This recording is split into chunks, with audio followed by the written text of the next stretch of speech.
89 degrees in Oneonta.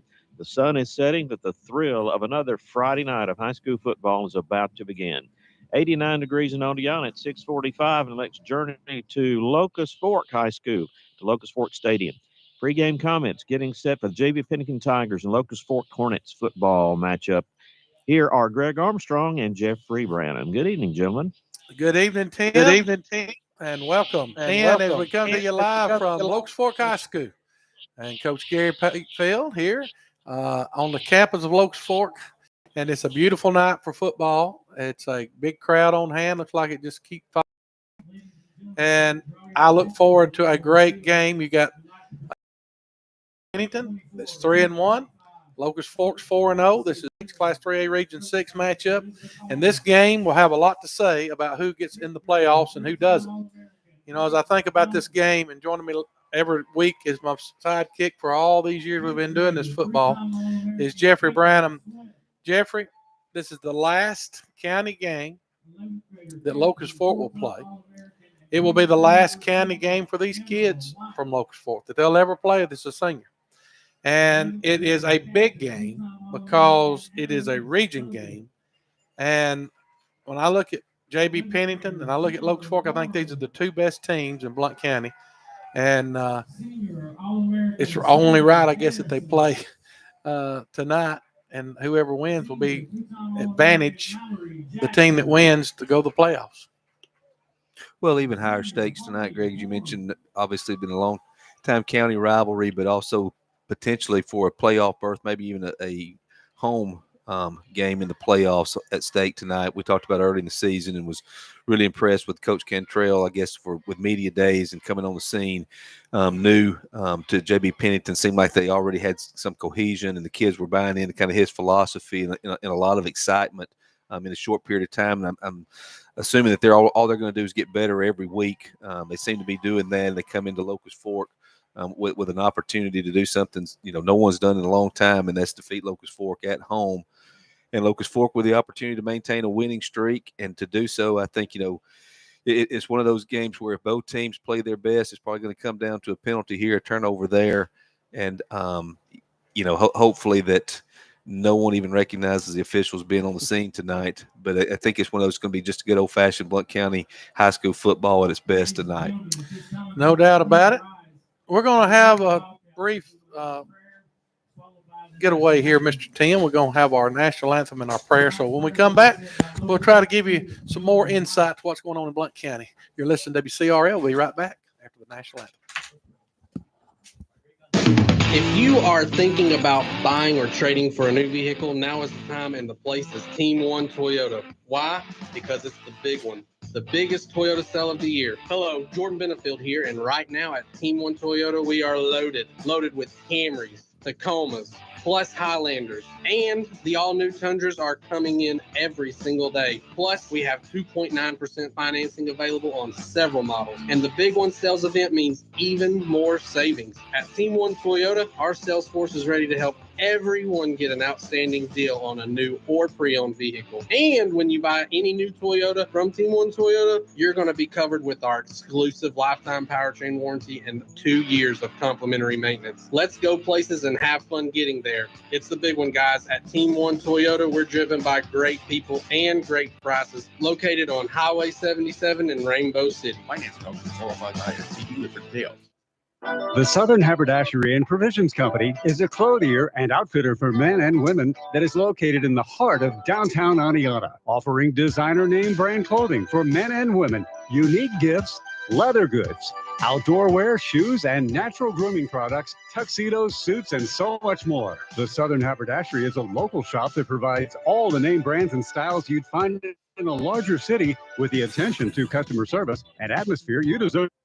Stop in and see Joel and the team for a shopping experience you'll want to have again. The Southern Haberdashery, a place where tradition meets today. Whether you're looking to build a new home or make improvements to your current home, check out Oneonta Discount Building Supply for all your lumber, hardware, and extensive tool rental needs for all your special projects at home. Open daily from 7 a.m. to 5 p.m. Give them a call today, 205-625-4853. Oneonta Discount Building Supply. Thinking of listing your home or property? Your next thought should be Melinda and Candy with B&A Realty Group. Their combined 9 years of real estate expertise. Give me an R. Give me an N. Give me an E. Staged Give me and a ready T. Give me an S. that staged homes What you sell got? 2 to 3. Are you good to go after the spot? All right, 2 beds, 4 beds, 6 For beds. honest, hardworking agents. Call Call Melinda and Candy, 205-914-1372. Melinda and Candy, B&A Realty Group of Keller Williams Realty Blunt, 205-914-1372. All right, let's go. Hello, We're my ready, name is Tim. Randy Cater, and I'm the pastor of Locust Fork Said you Baptist good. Church. Yeah. Said you good. Sorry. Okay. Open that After window. Locust Fork Baptist. Ages at 9 a.m. on Sundays, followed with worship at 10. On Wednesday nights, we have supper before service and adult Bible study at 6:30. We ought to If have there's a one rain. thing I'm proud of, it is the love our church has for children and students. Over the past 15 years, I have watched our church invest so much into the lives of young people. I am also a product of that investment. In a world struggling for truth, it is vital we put ourselves in the best position to hear real truth. I want to encourage you and challenge you to walk with the Lord, but don't walk alone. Walk with us. Locust Fork Baptist Church. In 5.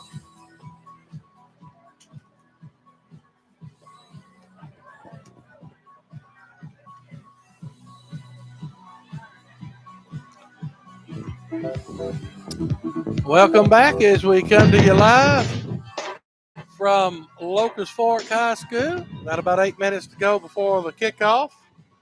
I have a man joining me right here to buy one of these $5,000 tickets, Mr.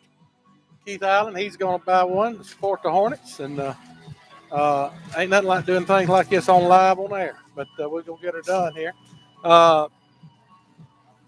Jeffrey, one of the things that I thought about when we did thank you. That's Keith, the plumber man right there, helping. He always willing to help all of our teams in Blount County, but he always helps where he's located, especially where his kids go to school. And we appreciate that. But Jeffrey, one of the things that that I thought about in this ball game tonight, I think the most improved player to me on Pennington's team is the quarterback. When I look at Pennington, I think Connor Timmerman has played awfully well. And the only game they lost was a game that he wasn't able to finish, I think. So they have a much improved quarterback. I think they're a little bit more dynamic on offense this year. We knew that they had Josiah Coover. I knew Jacob Duckett. You have all those guys that are regulars. They got a good offensive line and defensive line. They're well coached, and I hadn't been able to say anything about Jordan Cantrell, but he is a fantastic fella. I've loved getting to know him. He's got all kind of energy. I got to speak to their football team this week. Believe it or not, kind of a weird week, but we was trying to promote Brody Kroll, and I really enjoyed speaking to them, and I love the folks at JB Pennington, great people. It's just a good county rival, and this year, to me, it's the best two teams in this county, and we know what Locust Fork has. Locust Fork's got Dino, who is Embry, who has been all everything.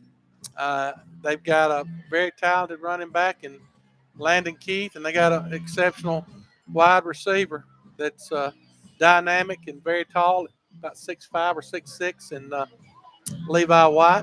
And the defensive lines have played, and the offensive lines have played pretty good for Locust Fork as well. It's a big game. It's a big night.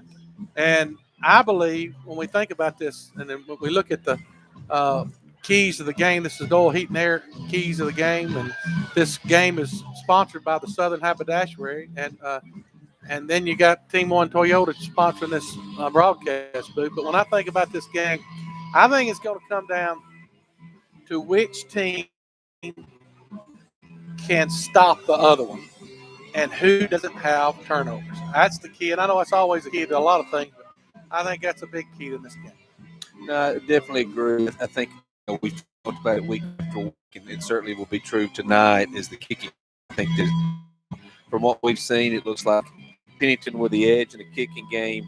Locust Fork has been in the habit of chasing points. We hope the kicking game's getting better, and the extra point in particular, where you don't end up in a 1-for-2 situation. And one thing you talk about, Coach Cantrell, and the energy he brings, he's kind of the prototypical high school football coach, and most of the time they say teams take on the personality of their coach, and he won't be intimidated by anything or anybody. I don't think he looks forward to He these might guys. go whoop everybody here. Well, He looks like a I know bustle he'd bill. go 2-0 with the radio team for Locust Fork, and probably at the same time, I think he probably got his start in the business for nights like tonight.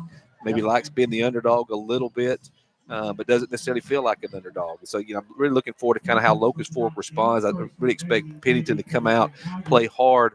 Again, would be interested to see their approach. A lot of teams try to slow the game down a little bit, and it's hard not to do that. As you said, I think both teams' strengths on the offensive side of the football, and it really come down tonight to which team can minimize penalties, not have self-inflicted wounds, and execute at the highest level and try to get a couple of stops on defense. I think the team that can get the most stops on defense tonight obviously will have a huge advantage. And then for J.B. Pennington, it really comes down to eliminating the big play and trying to keep, Dino Embry, Landon Keith, and Levi White, and some of the other playmakers for Locust Fork. There's so many of them. They spread the field out. You're going to have to help me with these. I can't see their numbers that well.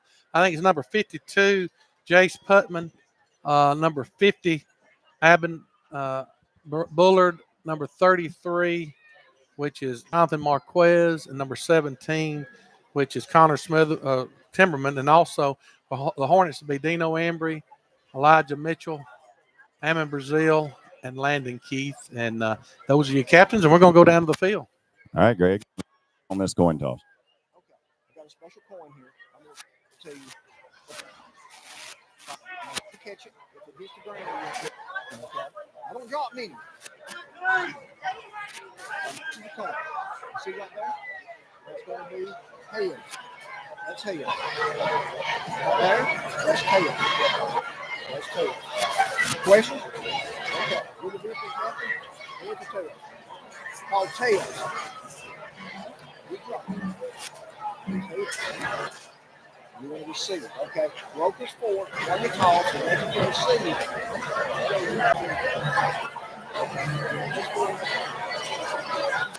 All right, Greg. Could y'all hear that up there? The Hornets won the toss. They lost the football, and your defending Tigers, they're going to defend the scoreboard side.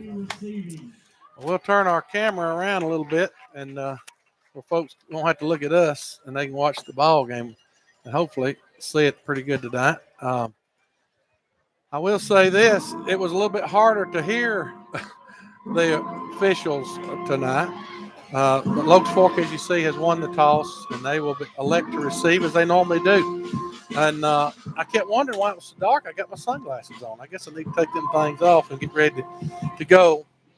Big victory line for the Hornets. It must be blackout night because everybody's got on their black, and we're going to have a hard time with numbers tonight because Locust Fork's wearing their green or their black jerseys. It's hard to see, and Pennington's is hard to see as well. So both teams look like they're fired up. Locust Fork and Pennington. Pennington's going to be the first one through their sign. They got their white breeches on, their white caps, and their blue helmets. And here come the Hornets, dressed in their black jerseys trimmed in green. White pants, white helmets, and a plethora of American flags and the Go Hornet flag. And the fireworks are firing off everywhere. So everything's good.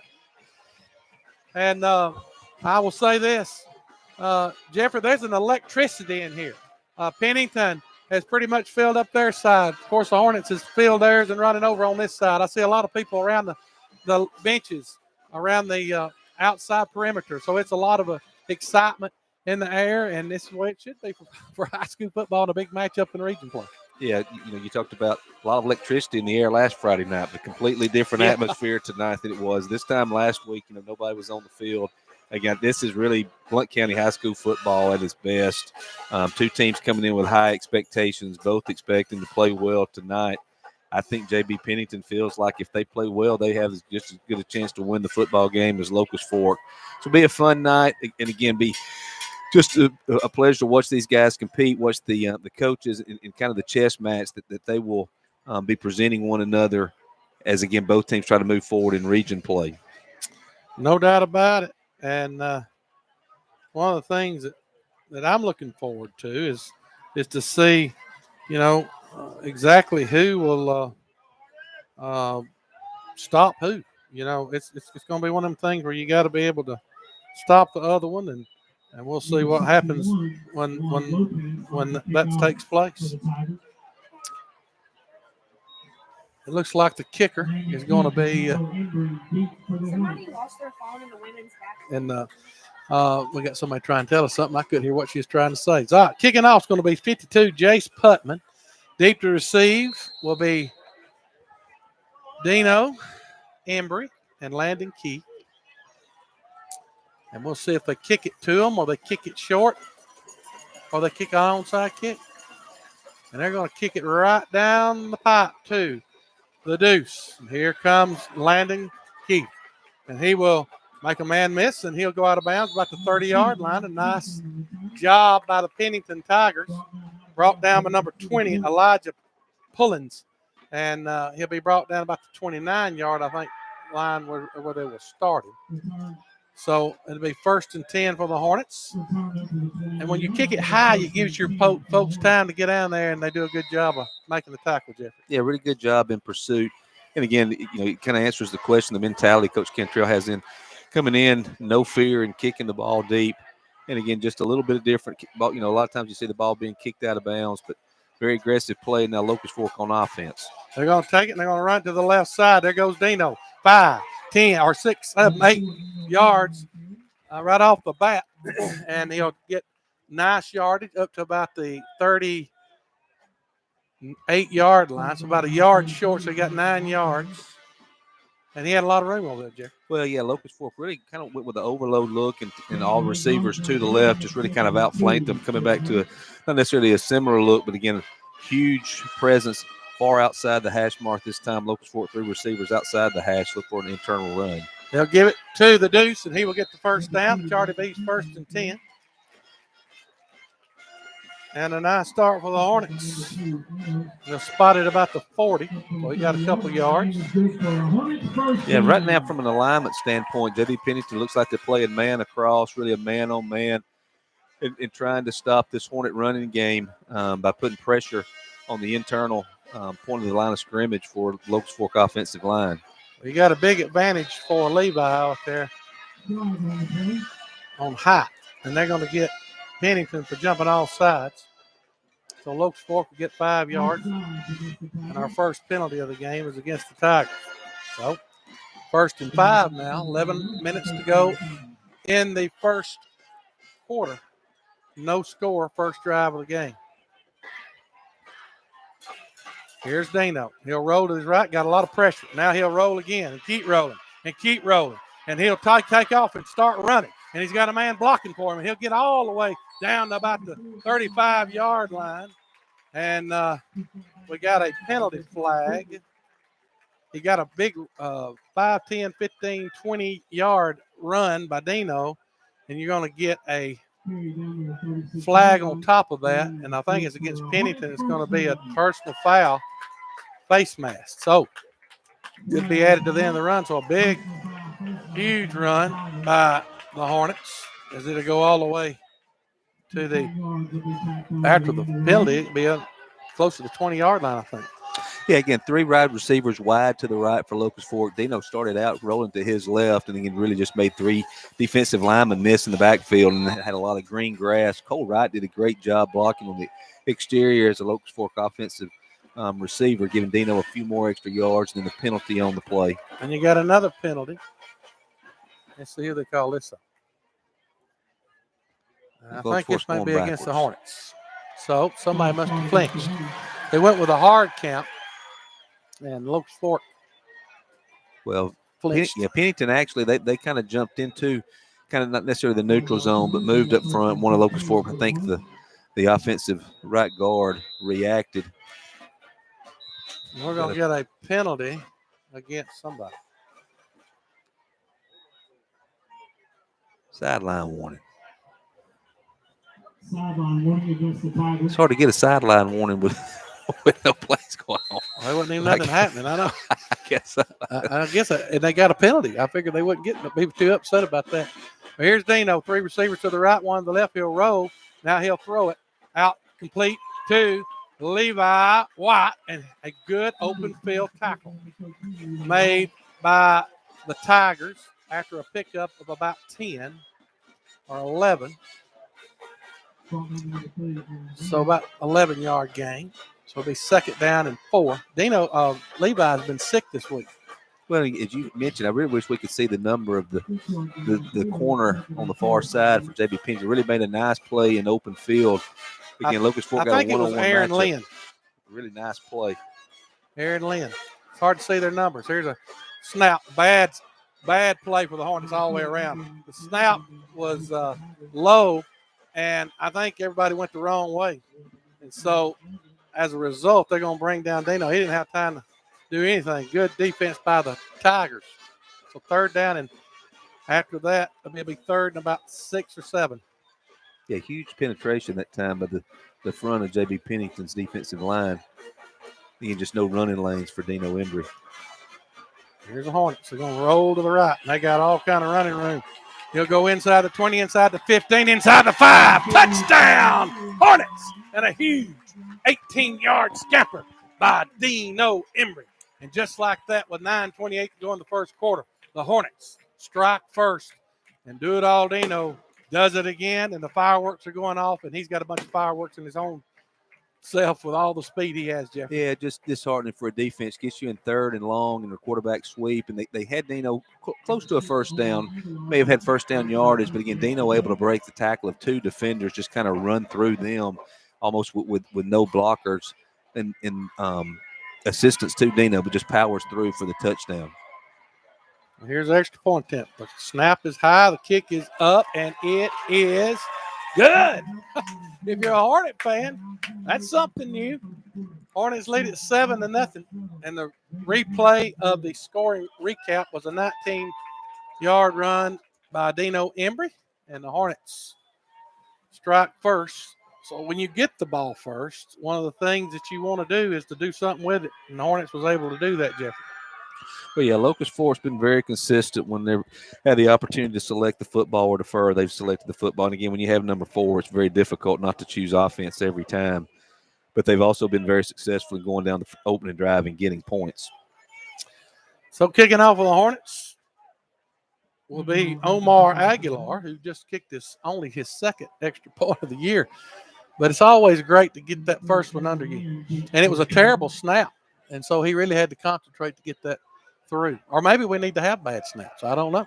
It was a pretty good kick. Now, Locust Fork normally kicks an onside kick type. They're not going to try to give up a long run, but they certainly got a guy that can go a long way in Coover. And there is a high bounce that will bounce off the Tigers, and somehow or another the wrong man got it if you're the Hornets, as Josiah Cooper's going to run it all the way back to about the 24-yard line, and it was just like you wanted it if you're the Hornets, but it popped out of there and got to Josiah Cooper, and there was nobody on the other side, and he does a nice job returning it and sets the Tigers up in good field position. Well, again, the kicking game shows itself again where Locust Fork just kind of has to kick that onside kick. It was a fairly effective kick. Got the one big bounce, but again, Locust Fork unable to get the recovery. Had a lot of people trying to get out on the ground, recover the football. It took one more big bounce, and on this near side hash mark, who were able to take it, get outside. Again, Locust Fork very fortunate he didn't go all the way to the house with the return. There was nobody over there but the I think you got to credit the kicker. Yeah, absolutely. Omar. So 1st and 10 from the Hornet 25-yard line. Great field position. They'll hand it right up the gut to Duckett, and he'll get about a yard, maybe 2. Good defense by the Hornets. And Jacob Duckett, a senior, says he's 5'11", 165. But he looks like to me might be a little taller than that, but he does a great job. I watched him on film, and he is a heck of a player. 2nd down and about 8 for the Tigers. And a name you hear a lot on the offensive side, Mr. Embry making his presence known already on the defensive side as well, doing a really good job maintaining leverage, creating just a short gain on 1st down. Connor Timberland from the shotgun. He's going to throw it. Here comes a little pressure by the Hornets. He's going to roll right and throw it into the end zone, and a great throw, but he couldn't hang on to it.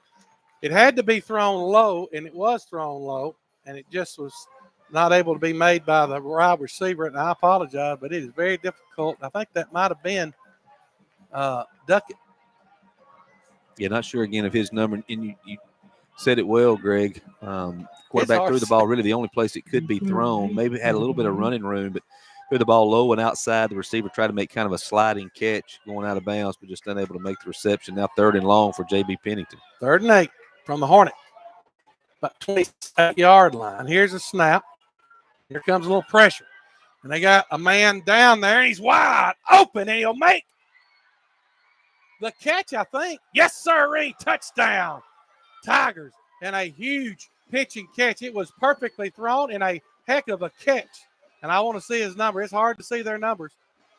Is that? I'm trying to look. He hadn't turned yet. I think it's Ducky. Nope. Is that 2? If it is, it's Jesse Amos. We got 2 teams. It's hard to see their numbers. Well, luckily, one of them, we don't have to know the numbers. We can tell them running around they can play in garbage bags and we'd know them. And the extra point attempt is up, and it is good. So we played 8 minutes and 27 seconds. There's 8 minutes and 27 seconds to go in the first quarter. We hadn't even played 4 minutes yet. And the Hornets are 7, and the Tigers are 7. And a nice answer by the Pennington Tigers is they had a short field, and they had 3rd and long, and they made the throw, and they made the catch. And that was just what I said in the opening. I'm telling you, Connor Timmerman is the most improved player to me on Pennington's roster. Well, two throws, and again, well executed. J.B. Pennington. Locust Force got to get safety help over the top on that. Not exactly sure what the coverage was, maybe 100% in man, but again, the ball was in the air a long time. I don't think that J.B. Pennington will be able to execute that play many times tonight, but credit to well thrown. And I think almost a better reception. Ball going out of bounds. Was not sure if he was able to get a foot down, but he was. And again, just the kicking game gives up the big play on the return and short field for J.B. Pennington. And again, 7-7. Not sure what the over-under was, but the over looks pretty good early, Greg. Well, I thought it'd be a lot of scoring tonight. I'll be honest with you. Here's another high kick all the way back to Dino Embry at the 4-yard line. Here comes Dino. He'll go to his left. He'll make a man miss. And then another man miss. And he'll fumble the football. And I think the Tigers have got on it.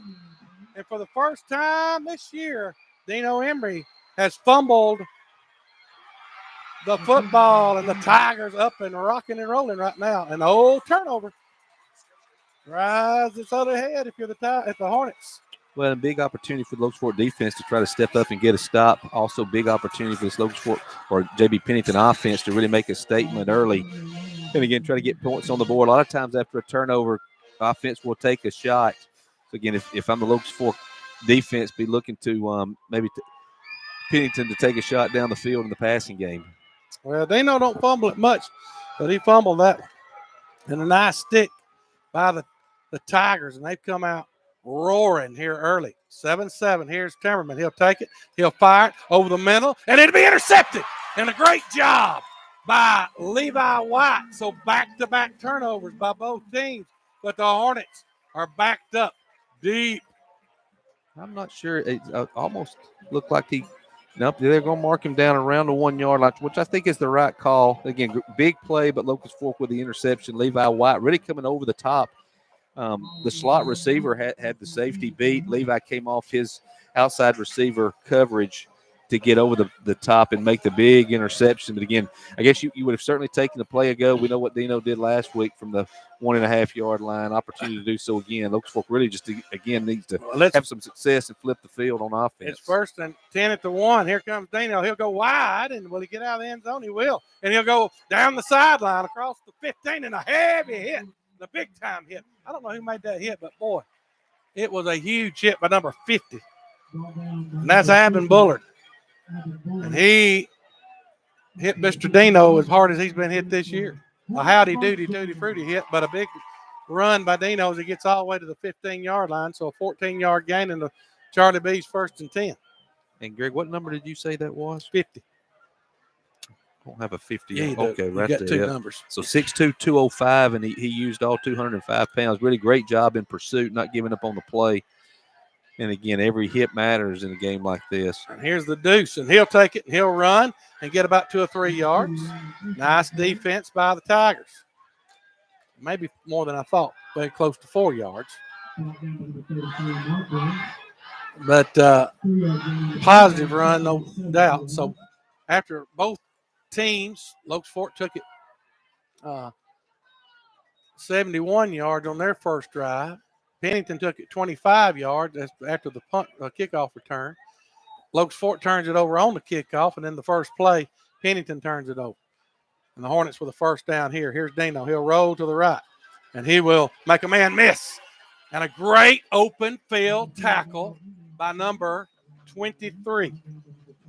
And that is Caden Cantrell, a sophomore linebacker, making a big-time play right there. Yeah, really good job out in open space. And, again, as you said, the corner, give him credit, able to kind of keep outside leverage. And, again, not allow Dino to get to the corner. And then good job in pursuit and tackling the open field. Again, one step from Dino Embry making a house call again. And that's the coach's son.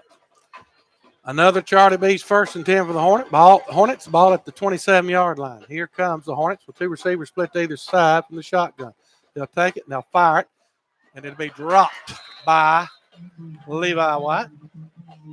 And he would have had good yardage had he caught the ball. He just dropped it. He don't drop a lot. Yeah, looks for went with kind of an outside slant. Again, Chris Sanchez in the slot really had the safety set up for a good block. Again, able to make the catch. And, again, I think it's off to the races for Levi. But ball thrown into one of those awkward positions right in the breadbasket at times. Sometimes those are the hardest to catch. But good throw. Just got to have the catch next time Levi makes his share of them. And, again, without Levi making a big play, Locust Fork potentially not with the ball in this stage of the game. 2nd and 10 for the Hornets.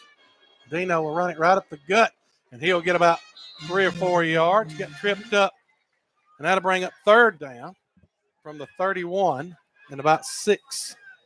Yeah, 3rd and 6, and Locust Fork using a lot of spread formation, heavy loads with the wide receivers outside the hash marks, really even outside the numbers, taking a shot kind of in the interior between the tackles with both Dino and Landon. But J.B. Pennington is doing a really good job up front, staying disciplined in their lanes and tackling well when they get the opportunity. Here's a snap. Dino's going to run it to the right. He's got a little bit of good blocking. They'll get the first down, but a nice tackle by number 9, and that is Cooper Mount. But Dino got about 8 or 9 yards and picks up another Charlie B's 1st and 10. Well, very similar, if not the same play that they scored on earlier. 3 receivers to the right, short side of the field, and really just a quarterback sweep. And, again, Locust Fork, again, give Cole Wright a lot of credit, doing a good job blocking from his receiver position on the outside of the Locust Fork offense, really kind of sealing that edge and giving Dino a lane to get up the field, brings up another set of downs for Locust Fork. 1st and 10. Here comes Dino. He'll throw it. He's got a man coming on his heels, and he's got a man going to, well, I don't know how he got that pass off. He's going to complete it to the deuce, and he'll get about 5, 6, 7 yards. Dino is so elusive. I don't know how he threw the ball. He had a man around his waist, and he was able to get it off to Landon Keith, and he gets about 7 yards, so it'll be 2nd and 3. Well, and the huge play, and that's a 7-yard gain, but it would have been about a 15-yard loss had Dino not been able to get it out. Again, credit Landon escaping out, keeping the play alive, kind of scramble drill. And again, Dino Embry able to find him and get the ball out. Now hand it right up the gut, and we had big running, but they're going to get a penalty flag on who? Let's see. Illegal procedure against the Hornets. Whoa, if it hadn't been that, if that hadn't been called, I'm telling you, there was a hole that you could have drove a Mack truck through. Well, not sure which outside receiver. Well, I guess we're going to get an idea of who it was now. Coming off the field, and we give him a lot of credit blocking out on the exterior, but may have moved a little bit premature their time. The young man getting playing time. Again, we got Nick Horn that's still out again this week. Typically would be out there, so again, playing some younger guys in the receiver corps. And there's a good block, but a better tackle. There's number 10, Noah McClendon, will make the play. So you had a good play on 1st down, and then you got backed up. So instead of it being 1st down, it's 3rd and 5 now. So another 3rd down with the ball placed at the 48-yard line. 4:24 to go in the first quarter. It's 7-7. Here's the Hornets. They'll throw it. They'll look. They'll take it. They'll fire it complete to Levi White, and he'll get the first down. And nice pitch and catch. Senior to senior. And Levi White, a big-time target, making his presence known early. And another Charlie B's 1st and 10. Well, you never want to say it's just an easy pitch and catch, but getting a lot of room over there, a lot of respect because Levi's, big, long receiver. We've talked about it all year, 6'5", senior, with a huge catch radius, and giving him a lot of respect to make sure that don't give up the deep ball. And then Locust Fork just taking advantage of the cushion. Nice out route. Again, good route, good throw. Dino Embry, Locust Fork again able to move the chains. 1st and 10 for the Hornets. Ball at the Tiger 45, and we're going to get another. Again. We're going to get a – what is this? Sideline warning? If it's a sideline warning the second time, it's a penalty. And I think you get enough of them, it's an ejection. Yeah. I don't know what they're mad about, but they're mad about something because he's called that flag twice or called that penalty twice. I don't remember. It's a 5-yard penalty. 2 sideline warnings that close in the game. But he must be upset about something or saying something. Here's Dino. And here comes the pressure. And he'll let her fly. And he'll get it to Levi. And he will be hit immediately. Knock his helmet off. And he'll have to come out of the game, I think. Or do you have to? Well, if there's no penalty, yeah, that wasn't necessarily he didn't knock it off. He basically ripped it off. Again, not necessarily by the face mask, just kind of had 3 defenders. Again, give JB Pennington, was going to say so earlier, they always have a lot of guys around the ball. 3 guys. And they're not going to call the flag on the I thought he might have got the face mask, but I couldn't really tell. I think he just kind of grabbed around the helmet, kind of was trying to twist him down. Not necessarily the face mask, but it looked it looked a lot worse. Looked like a penalty, but I do think potentially it's the correct call not having a penalty on the play. Just again, hard-nosed football that we knew JB Pennington was going to play when we came in tonight. Well, another Charlie B's 1st and 10, and the Hornets got a little something going now. Here comes Dino. And he'll hesitate. Now he'll get another block, and he'll go out of bounds. Let's see how far he got. He got about 6 yards, I think. And he'll go out of bounds at about the 24-yard line. I've been impressed, and we've watched a lot of teams this year, but to me, the way that Pennington is blocking, or tackling in space, they're, and a lot of people haven't been able to do that. So Alexandria 7-0. Carver 12-0, Appalachian 7-0, and we're 7-7 with 3:33 to go in the first quarter. Here's Dino from the shotgun. He'll take it and hand it right to the Deuce. He got some running room. He'll break through there, and he will walk in the end zone. Touchdown, Hornets! A 24-yard touchdown run by the Deuce, and he got loose. And Mr. Landon Keith making his presence known. And it's 13-7 Hornets with 3:27 to go, and the fireworks firing off again. And the Hornets starting to block them up front, Jeffrey. Well, again, Locust Fork went across formation that time, backside, ball kind of in the middle of the field, but really kind of a one-on-one, almost two-on-one, really give a good job for Locust Fork up front, kind of with a zone block read, created the hole. Landon saw it, and then when he got to the second level, there just wasn't anybody there for JB Pennington, the way they're rolling their secondary to the receivers. Here comes the extra point attempt. Here's the snap. It's good. The hold is good, and the kick is not good. Maybe they need a bad snap. One of the problems for this Locust Fork team has been the kicking game. It has been disastrous. It was disastrous on the first kickoff as they kicked it right to the guy that you didn't want to kick it to, or somehow it wound up with him, and Josiah Coover, and he got it down the 25-yard line. They did make their extra point for the first time starting out in a long time, but I'll just be honest with you. It's just inconsistent for the Hornets when it comes to the kicking game. And I think that's a strength of the Tigers. And when you miss those extra points, it can come back to bite you. Well, nobody's pulling harder for Omar than we are. No, I love Omar. He's one of the best kids in the world. He's young, too. Yeah, I don't know that we aren't pretty consistent at times. Well, you're the wrong kind of consistent. But I'll say this. You got to make those. Because in a big game, it can make you or break you. So here comes Omar. He'll kick off again. And I'm sure we'll have some bouncing going on here. And we do. And a big high. Levi. And Levi's going to get it. And he's going to return it. I don't think he can return that. Well, he's going to. No, they stopped it. But a great job. So just as I said, the kickoff has been an entrance. It was a plus right there. Well, again, credit Levi. All 6'5", looked like the Statue of Liberty, Greg, with his arm up in the air.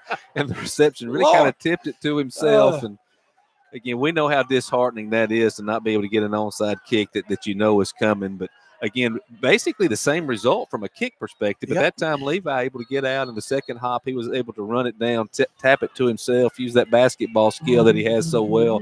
Looked like he was going up for a rebound. And then, again, if you could advance it, he would have advanced it. I don't think that, again, he had kind of broke a lot of people up close to the line of scrimmage, or not necessarily the line of scrimmage, but up close to the 10-yard point for the line of scrimmage for the kickoff return. And once Levi was able to tip it up to himself, just really, again, wasn't anybody behind. But you can't advance it. But, again, what a huge play in the kicking game, result of the kicking game. And Levi makes it pay dividends. 1st and 10 for the Hornets. 3 receivers to the right and 2 to the left. And here comes the snap. Dino rolling, and he'll do his old Houdini stuff. He better do something with it. And he will throw it up and hit him almost a Houdini catch that time. Sometimes I think if Dino just take off running, he might score, but he tried to dipsy doodle it a little bit, and he threw it to Levi, and Levi Lotta made a heck of a catch. Yeah, and I'm afraid if it had been anybody but Levi, it would have been an interception. I think I agree with you. I think once Dino was able to really get outside containment on the left-hand side, had 5 to 10 yards easy, but try to keep the play going. And again, he's had some success in doing that in his career. So I don't think we want to start second-guessing him yet. I'm know not that you weren't. Yeah, but it's one of those where if you had it back, you would have wished maybe he would attack the line of scrimmage. But here's a handoff to the Deuce, and he'll get about a yard or two. Good defense that time by the Tigers. So 3rd down for the Hornets. Ball sitting at the 44-yard line of the Pennington Tigers. 2:50 to go. It's 13-7 Hornets. And here's one, if you're Locust Fork, after you do get the big onside kick cover or recovery, you really want to kind of come away with points and make this a 2 touchdown or 2-score game if at all possible. This will be 2-down territory for the Hornets. They'll get the ball, and we're going to get a flag. It's going to be on who? The Hornets self-destructed on these illegal procedures. Well, so far, that one official is the only one that may have brought a flag to the game. Every call has come from his side. Not saying that any of them are wrong, but he might have been thinking that Locust Fork was moving, and that's why they got the 2 sideline warnings. Well, those warnings are paying off now. That makes it 3rd and 14 at the ball at the 49-yard line of the Tigers. So Pennington maybe a stop away from getting the ball back here. 3rd down and 13. 2:13 to go in the first quarter. Here's Dino. He's going to throw it. And he's going to let her fly. And he's got a man out there. And he's right on time. Touchdown, Hornets. Levi White just blows by his man. And a great 46-yard touchdown strike. Senior to senior. You've had senior Dino with a run. Senior Landon Keith with a touchdown run. And senior quarterback Dino Embry, the senior wide receiver Levi White, the big 3 showing up, showing out, Jeffrey.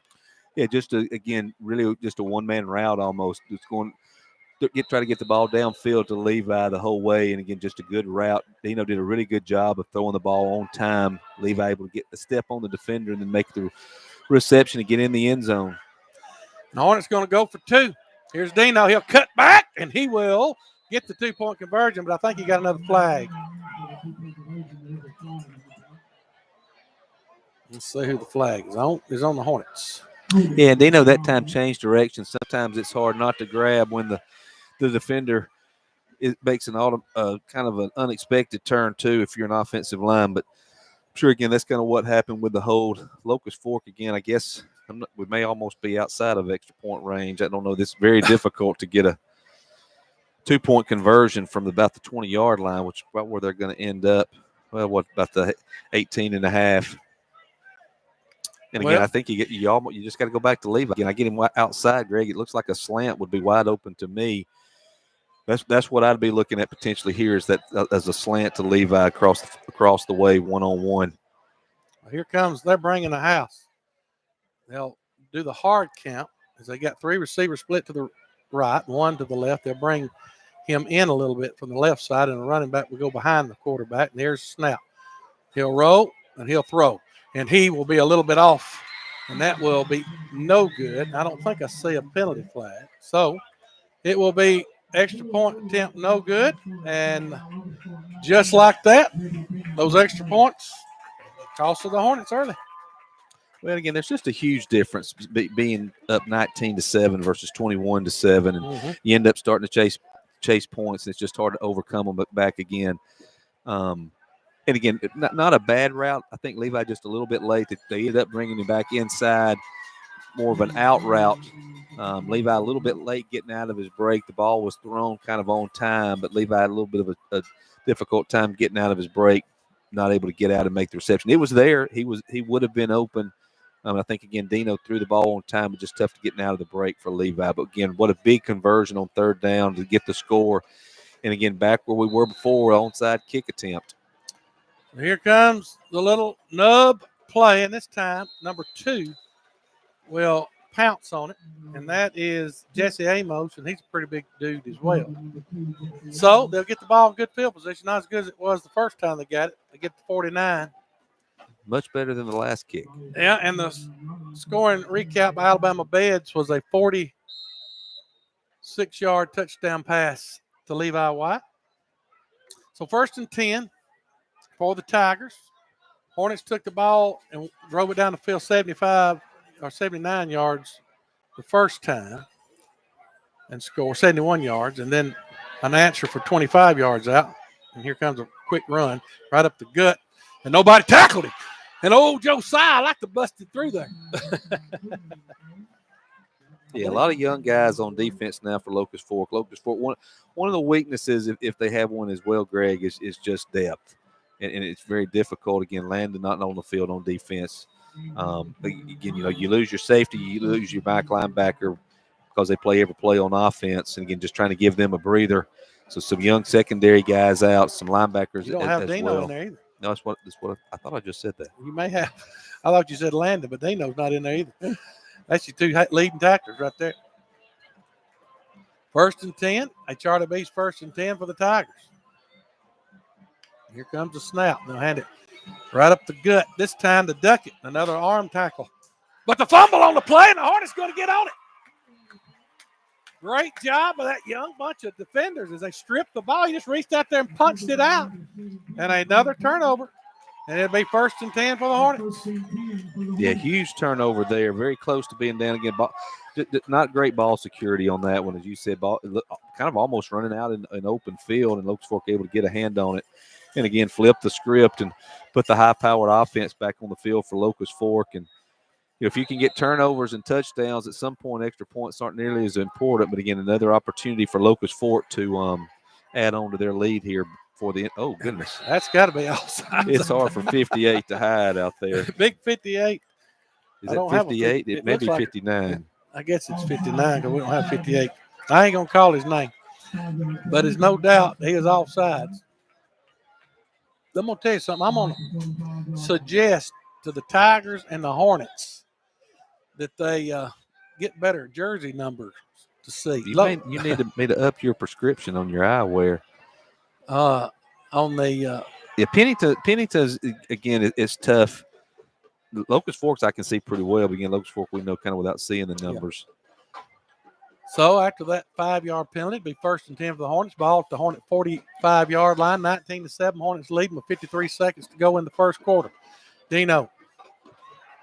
Nobody moved, and they'll just keep – it's like a jailbreak, and they'll pass it complete to the Deuce, and he'll get a 1st and 10, but I don't know what they called. Billy thought that they were offsides. They thought Locust Fork was offsides, and nobody blew a whistle. They swallowed their whistle, and as a result, the Hornets was able to get about 9 yards in the Charlie Beach 1st and 10.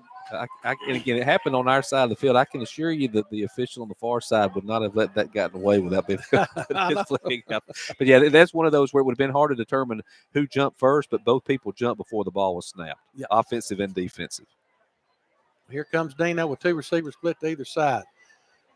He does that hard count about as good as anybody I see. He'll do that hard count and clap, and then he'll look to the sideline. 5 seconds, 4 seconds. Going to have to hurry. 3 seconds, 2 seconds, 1 second, and we're going to get a timeout by Billy. Yeah, that was a quick 40-second reset. Yep. But he got the timeout. I think he was going to get the snap off about right on time, but that will be one of our sponsors' timeouts. Locust Fork Grants. Let's take it with them. You listen to WCRL. Make it quick, Tim. 38 seconds to go in the first. Who doesn't love a snow cone? Alabama Arctic Blizzard is your locally owned source for shaved ice. Need a quick way to cool down during the big game? No quick breaks, just whatever the time it is, but back in about 15. I was a little late on that. Right.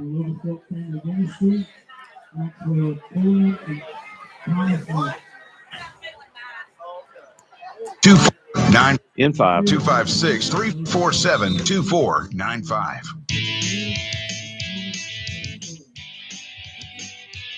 Welcome back. Hornets lead the Tigers 19-7 with 38 seconds to go in the first quarter. Hornets have a 1st and 10 at the Pennington Tiger 46-yard line.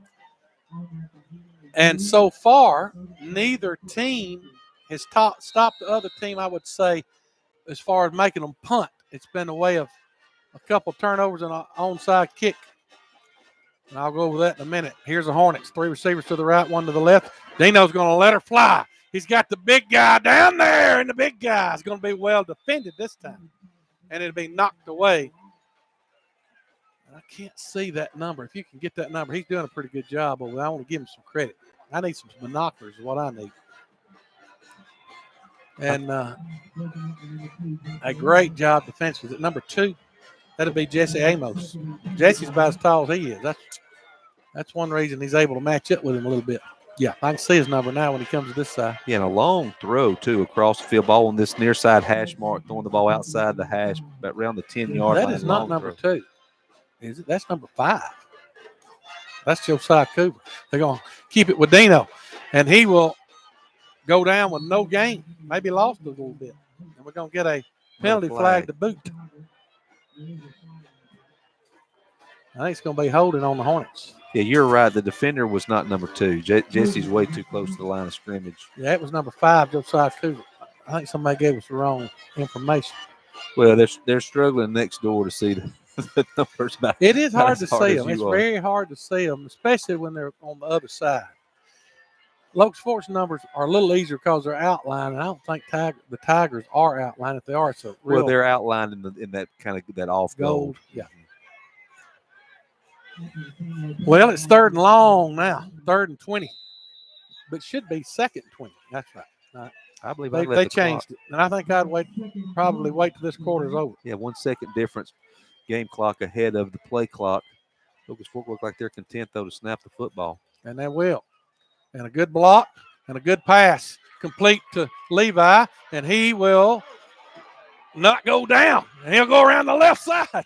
And he does a great job of getting a lot of that penalty yardage back. He'll get about 13 yards and to bring up 3rd down and 8. And that's the end of the first quarter. Hornets on the move. They got a big 3rd down coming up. 19-7, Hornets leading. We'll be right back. You listen to WCRL. If you're looking for a uniquely beautiful and naturally luxurious material to add value and elegance to your home, Locust Fork Granite and Marble has the experts for you. Our team specializes in custom fabricating and installing beautiful all-natural stones like granite, marble, quartz, and more. Call us today to speak to one of our professionals or to schedule your custom natural stone fabrication measurements. Call 205-681-5300 for your custom quote today. Set your wheels rolling to Highland Superstop, your one-stop roadside companion. Fill your tank without emptying your wallet with our unbeatable gas prices. But that's not all. Satisfy your hunger with our mouth-watering selection of snacks. Perfect for the road ahead. Make your journey worth every mile with Highland Superstop. Don't just stop, Superstop. Drop by today at 1976 Blount County Highway 29. In 5. The Go News.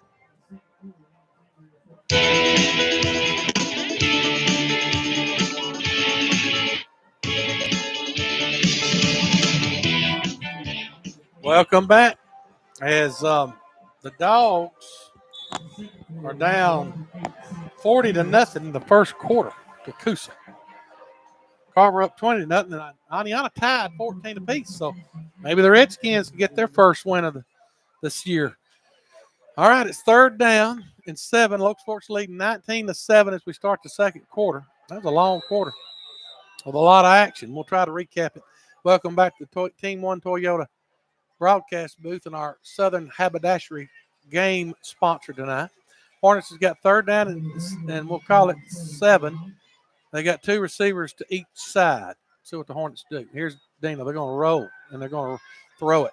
He's looking, and he'll fire it short. He's going to be intercepted. That's a bad pass by Dino.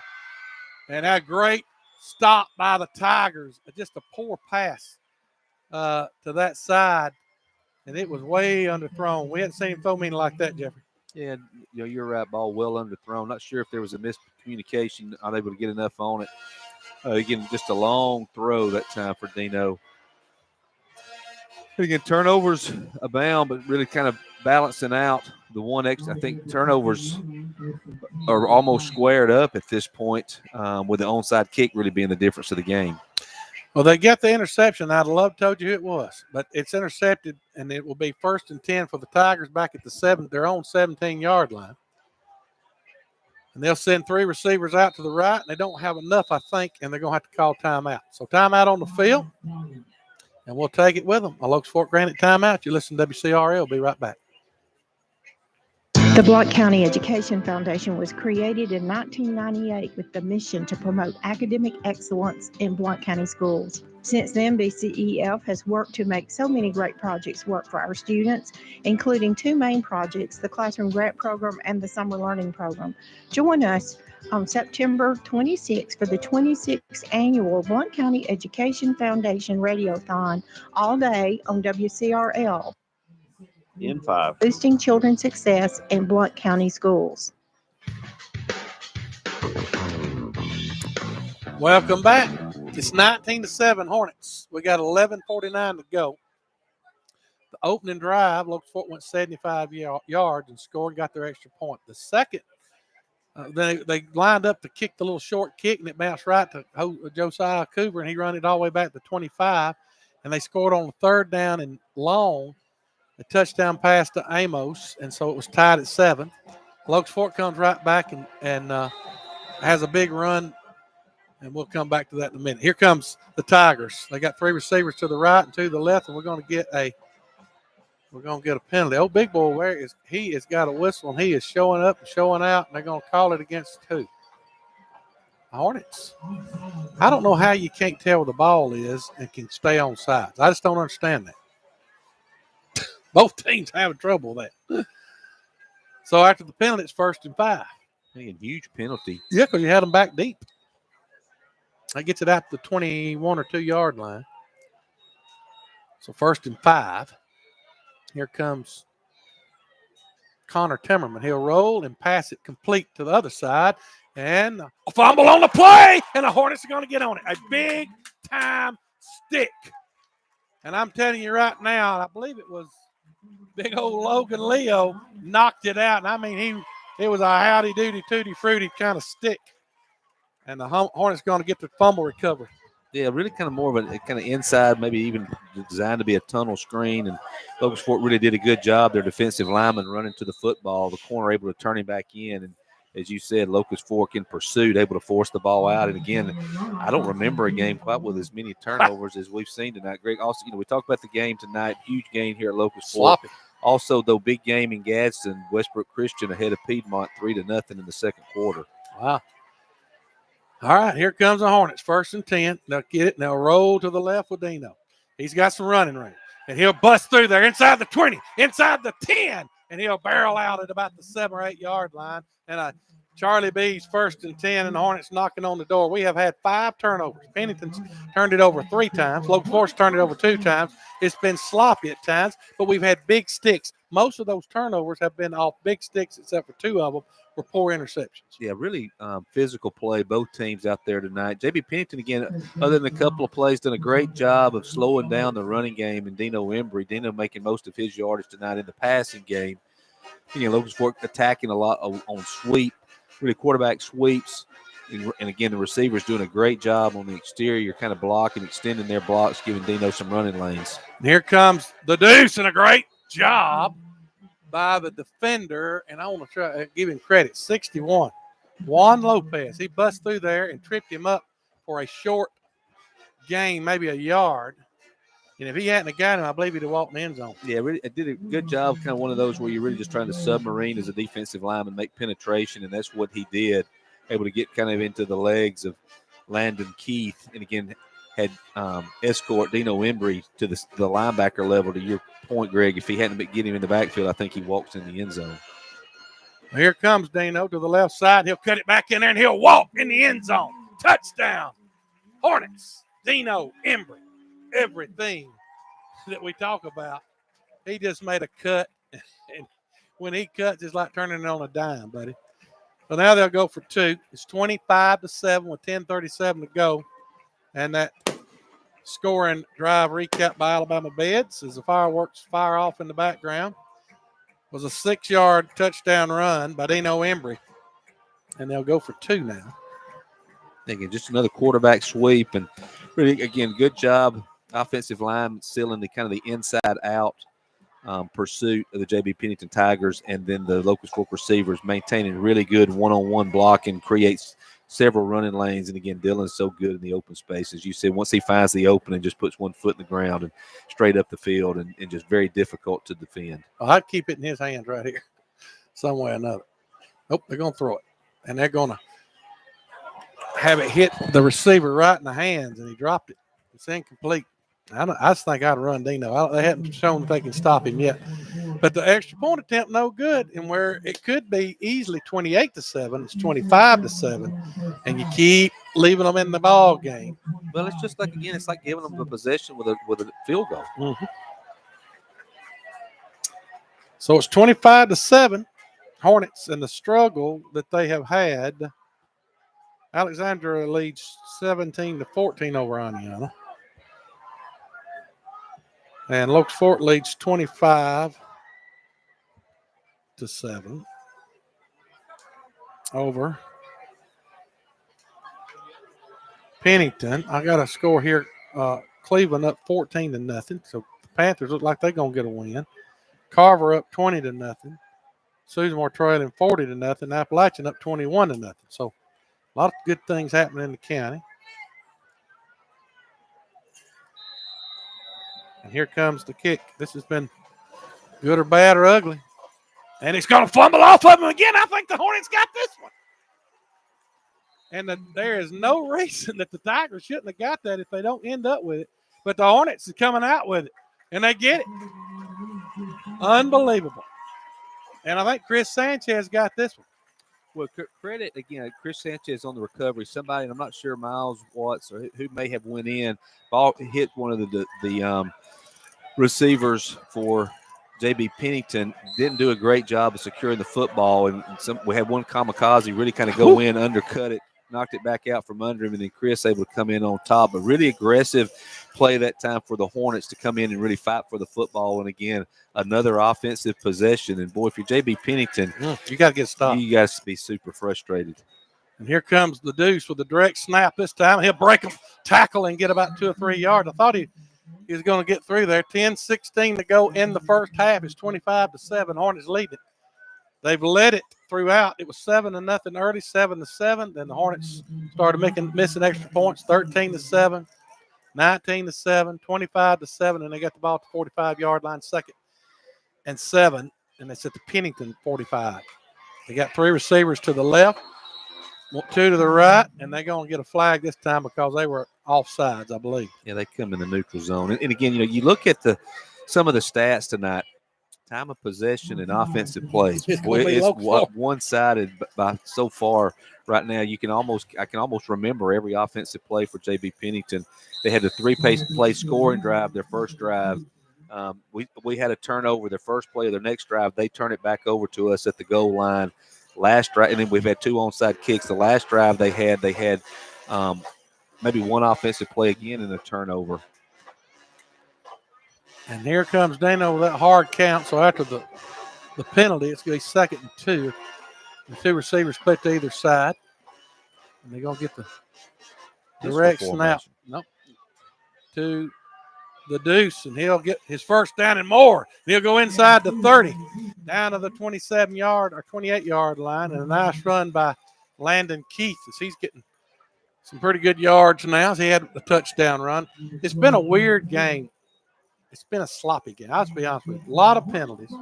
But it's been a hard. But they've hit both teams have hit hard. They have really hit hard, but it's just been sloppy from the turnovers standpoint. So 2 receivers split to either side, shotgun formation. You got the deuce, Landon Keith, the lone running back. Hornets going to throw it. They're going to pass it complete. They're going to get it out here to Miles Watts, and he'll get about 6 yards or 5 yards. And they're going to spot him back a little shorter than that, about 4 yards. So it'll be 2nd and 6. And a lot of the Hornets are getting touches tonight, Jeffrey. Yeah, just again, short out route from the slot receiver. And the play before, again, Locust Fork shows pistol formation with a quarterback, Landon Keith. They motion out Dino, and Dino blocks 4 defenders without being within 20 yards as they just run out with Dino in the flats, too. And they run offside. They jump offside again. And that's where the game has been a little bit sloppy on their part. Yep. And again, you just got to be where you watch we're going to do all up downs. If I'm a coach and you jumping off sides like that, I believe I'd start doing that too. I don't blame you. I hadn't seen that done in a long time. No, that looked like something that might have happened in the 70s. But again, I don't disagree with you. I don't disagree with it at all. The coach is trying to get his team's attention, and it's been kind of across the board.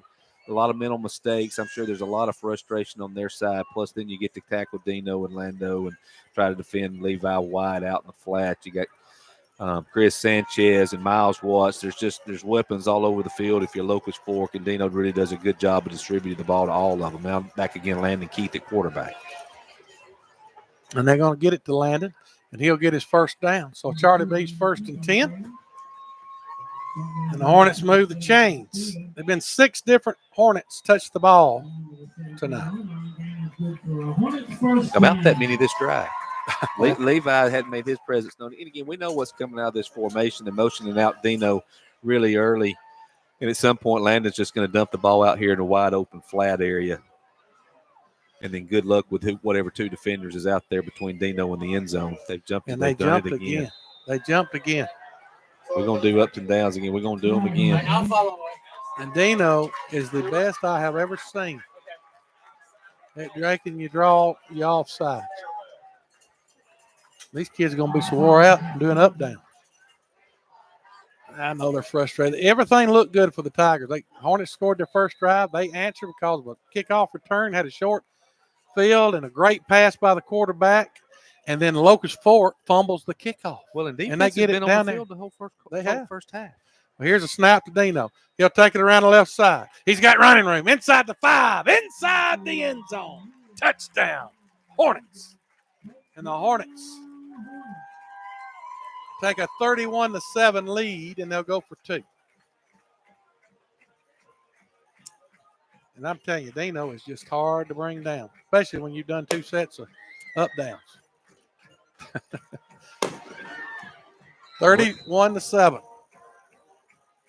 See if they can get some of that stuff back they've lost from the 2-point conversions they've missed. I tell you what, Dino is great at that doing that hard count. Here comes the 2-point conversion. They're going to throw it. This time, they're going to miss it again. I wouldn't run that play. It hadn't run much all year long. I'm going to tell Coach Adams we're going to have to do something different on the 2-point conversion. Well, Levi's having a little bit of trouble coming out of his breaks, kind of stumbled there again about the time that the ball got to Well, him. let me tell you something. He's had a fever all week. He has been sick as a dog and just got cleared yesterday. I don't know how good he feels, to be honest with you. He's made some big catches, though. Well, again, maybe one of the big plays of the game on the onside kick. And, again, the downside is now, usually you say, well, J.B. Pennington gets the football back, they get on offense and right the ship. And they're just trying to get the onside kick to start with. Aniana leads 21-17. How about that? The Redskins getting off the mat. Hornets have lost 4 points on the extra. I'm telling you, that's going to kill you one day if you're not careful. Here's another onside top kick. And this time, Duckett says, I'm taking it with me. And he'll be brought down. One guy's marking him up there. One guy's marking him back here. So I think they're going to get good field position this time. Well, that's another one. If Levi's on the field, boy, it was picture perfect again. Just no one tall enough that time. Again, it got the second big hop, but really kind of came over the front line of J.B. Pennington. Locust Fort didn't have anybody that could kind of get up and get it. Went to the second level. And again, we really don't know if Locust Fort can stop J.B. Pennington or not. I don't know if they've had the ball for 3 plays and a touchdown. By hitting them hard and getting the interception, but they ain't made them punch yet. Nobody's punted. They're going to hand it right up the gut to Duckett, and he'll get about 3 or 4 yards. Locust Fort without Dino, without the Deuce. Well, now again, Dino's, I see the Deuce out there. He's in there. A lot of young guys playing in that backside for the Hornets. So gain of 4, second down 6. Timmerman will go from the shotgun. He'll get it. He'll hand it straight up the middle to Duckett. And he didn't get anything that time. Great tackle by Keon Washington. Also there, Halston Rodham. Keon. And the Hornets starting to sub a lot of people in and out, trying to stay fresh. So 3rd down and 6 after basically no gain. We want to thank the fine folks at the Team 1 Toyota sponsoring our broadcast booth, and the Southern Haberdashery sponsoring the game. 3rd down, a big 3rd down. I'm sure this is 2-down territory. Here's a snap. They're going to throw it.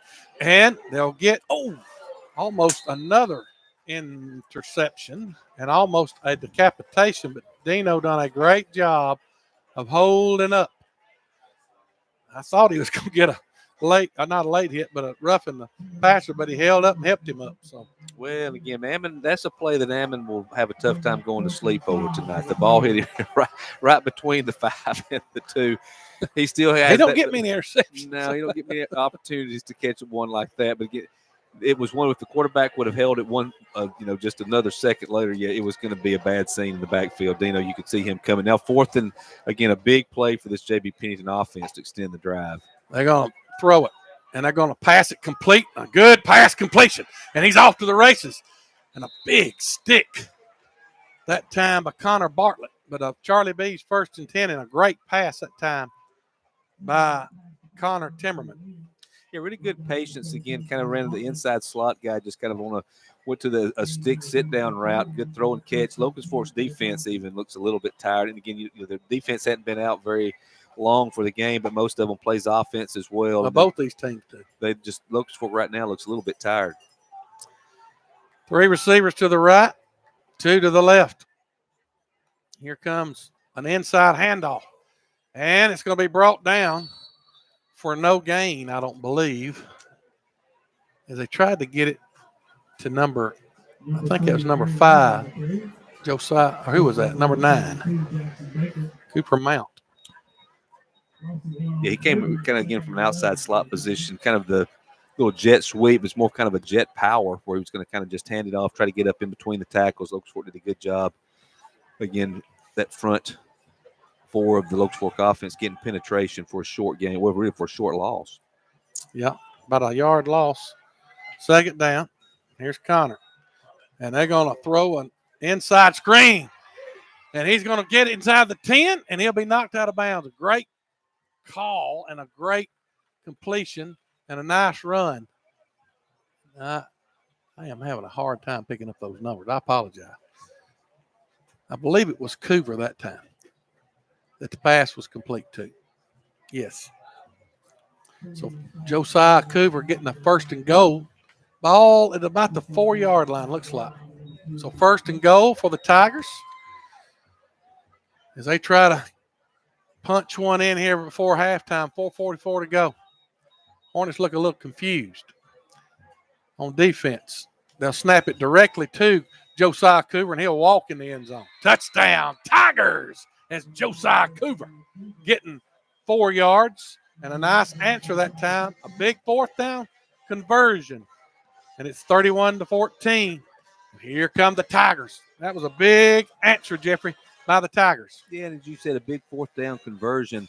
And again, really kind of a gutsy play call to go kind of with a little short inside route, again, able to convert on it. And again, J.B. Pennington, right now needs a couple of scores to get back in the game, but if they could get one more before halftime. Well, they don't have any trouble with their extra points. It's right down Main Street. And it's 31-14, and you're only 2 possessions away. Instead of being 35-24, it's 31-14. I'll tell you right now, there's no quitting these Tigers. I'm impressed with a lot of things. They have done some things that's hurt themselves. They have turned the ball over, and they have not gotten on some kicks that they should have got on. But they got themselves in a hole. Now they got to find a way to stop Locust Fork. As far as punting, the punters probably could go on to the house. They hadn't even been even close to being used tonight. See if what they do. They might start onside kicking. Well, Locust Fork's not really onside kicking. They're trying just to nub it down the middle, but the way they're nubbing it, it's taking a big high kick, and when you do that, it's hard to handle. That looks a lot like an onside kick. Well, I know, but I think Billy's trying to give him a nub it down, but it looks like an onside kick. It does. We've seen it look awful for Locust Fork, but tonight it's been pretty effective all but one time. And here comes the big guy. He's going to kick the snot out of it, and he'll kick it back to the deuce. He'll take it at the 6. Here comes Landon. Landon probably don't have that burst of speed like Dino does as the flag comes in late, but he's awfully hard to bring down too. They got good kickers. I'm impressed with their kickers. Their kickers are fantastic.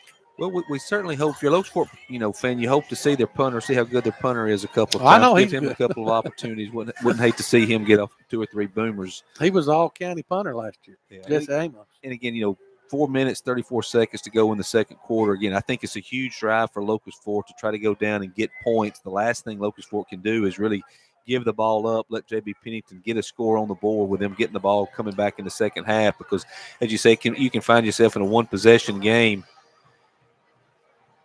just any minute if you're the Locust Fork Hornets. A block in the back against the Hornets, so they'll back it up.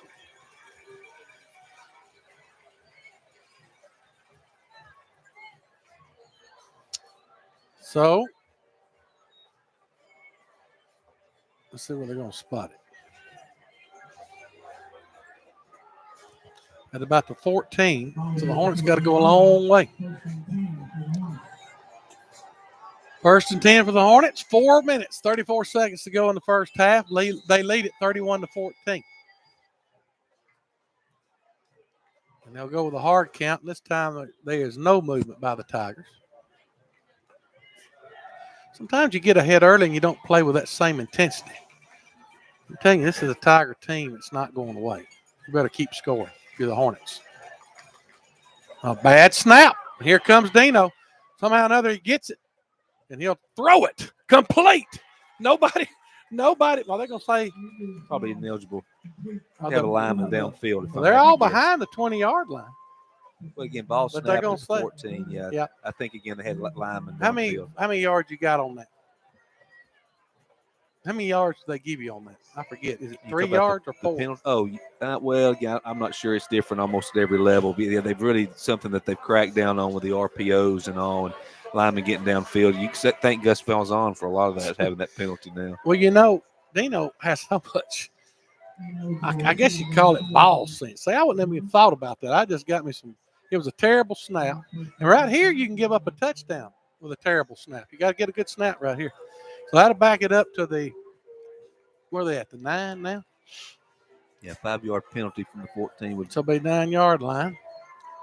I've seen some of those penalties that end up being 6 or 7 yards. And another terrible snap, but Dino's just going to do what he can with it, and he'll get about a yard.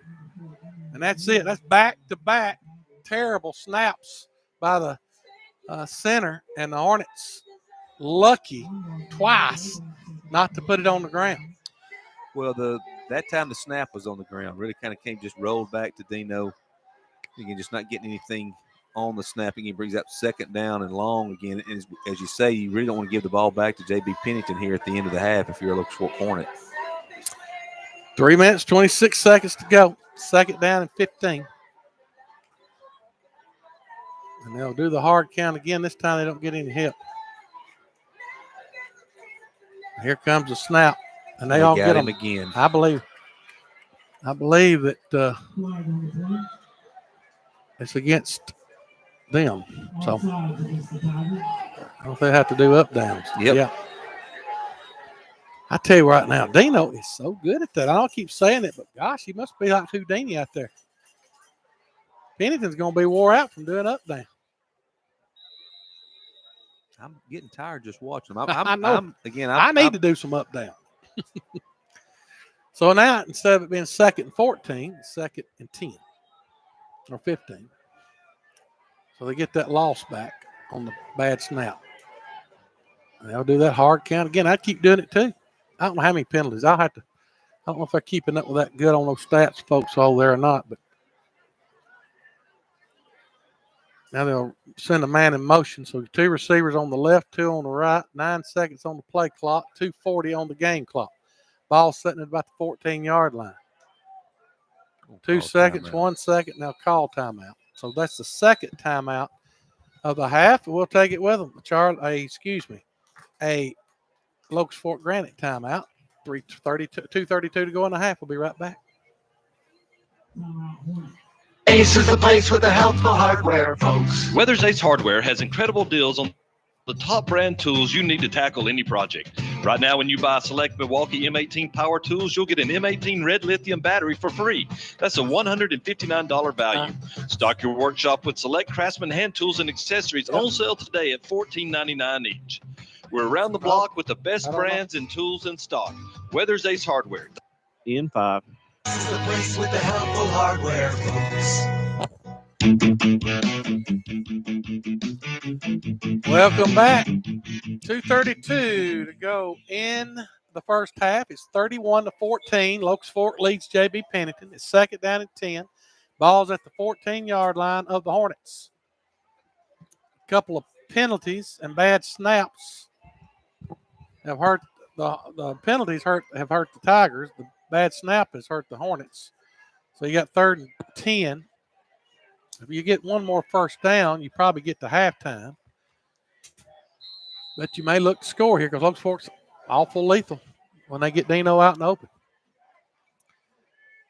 It'll be an 86-yard drive from here. Another bad snap. And Dino just busts through there. He's across the 40, across the 45 to the 50. He'll jerk back and get a good block by his main man.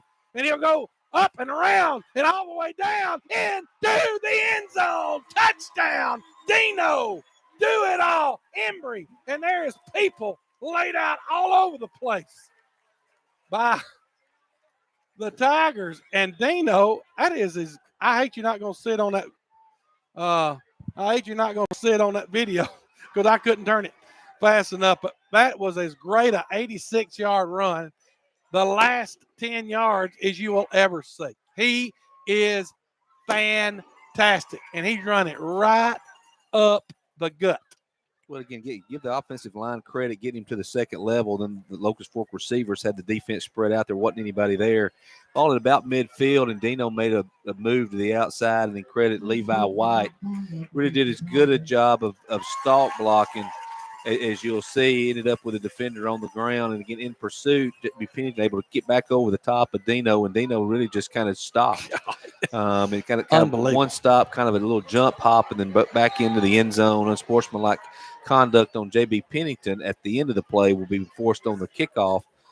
So again, potentially again, Locust Fork back to the 2-point conversion. They're going to throw it 2-13, and they overthrew him.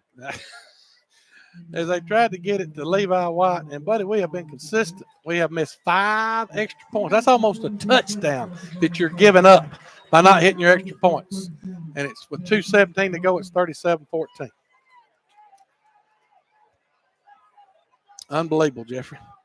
Well, again, you're concerned at Locust Fork again if they don't get a score. J.B. Pennington with 2 possessions, and again, Dino again just turned really kind of a quarterback sweep up, made it up to the middle of the field, turned it into a punt return as we see him do so often.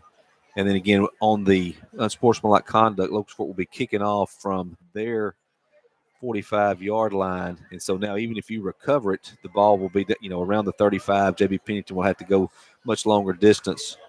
I'm still surprised. Boy, I would have Levi, if nothing else, I'd give him a break the next play, but he's so effective so far tonight, kind of being able to get the onside kick, or the kick is where we're kicking it, as Omar's done such a great job of getting that second hop. And he gets it again, but a nice job by the Deuce. You better get him down, and he will be brought down at about the 37-yard line.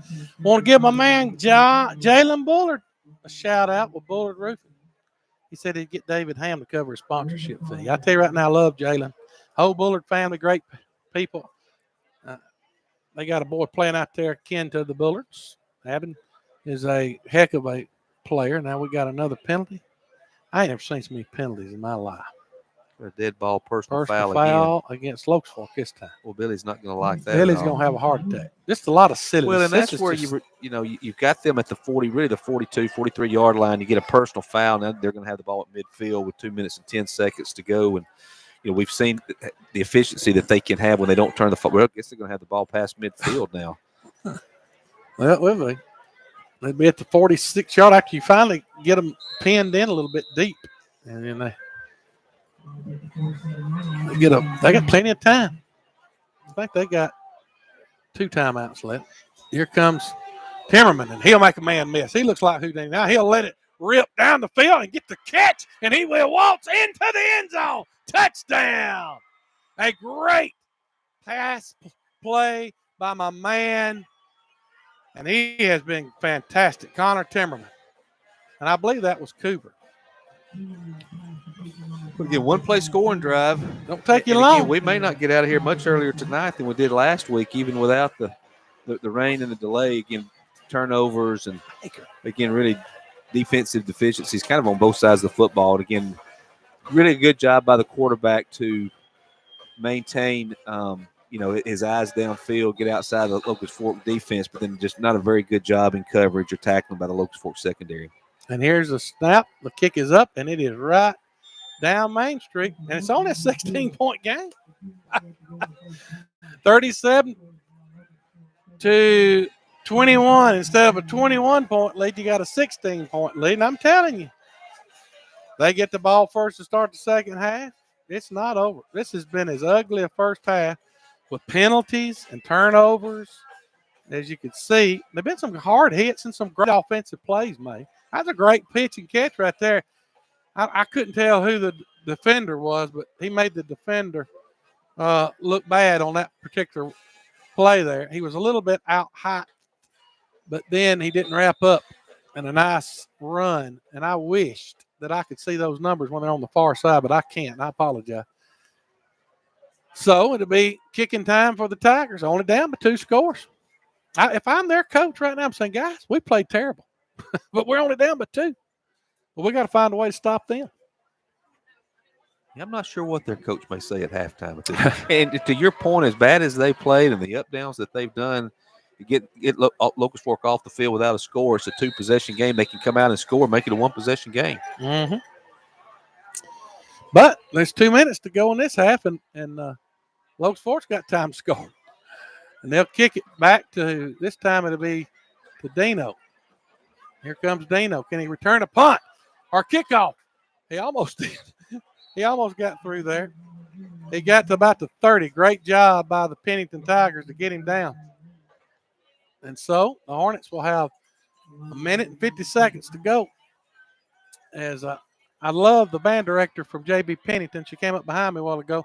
She is a fantastic lady, and they have a wonderful band at Pennington.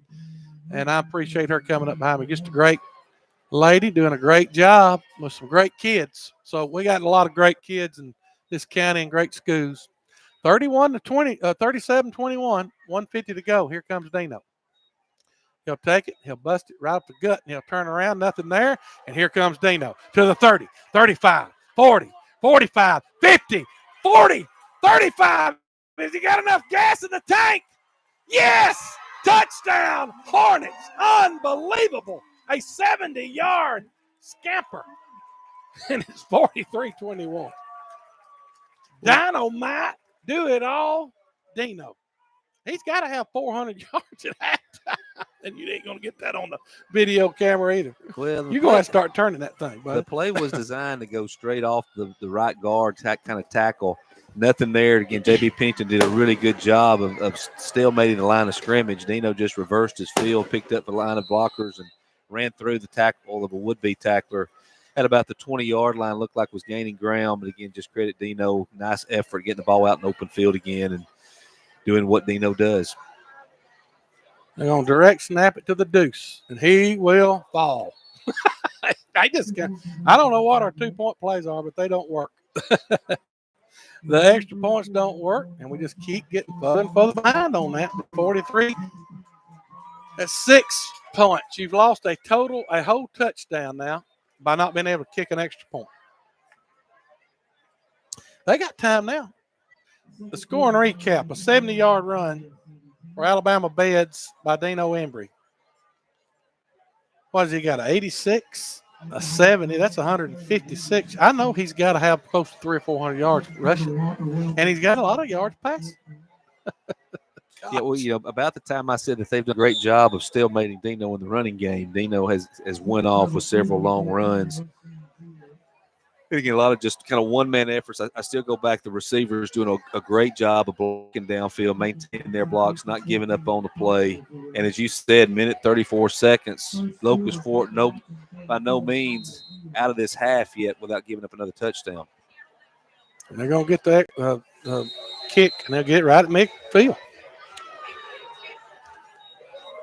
Don't go anywhere, folks. We got time to score 2 or 3 more touchdowns in this game. Unbelievable. Dino's going to be wore out. He's going to have to be cramping here in a minute. I hope he's in good shape. He was drinking waters when he was at the house last night for the Bible study. Well, see if anybody can stop anybody. There's been no punts in this game. And they got a receiver over there. Finally get somebody on him. Connor Timmerman has played his tail off. And we're going to get a timeout by the Hornets. So let's take it with them.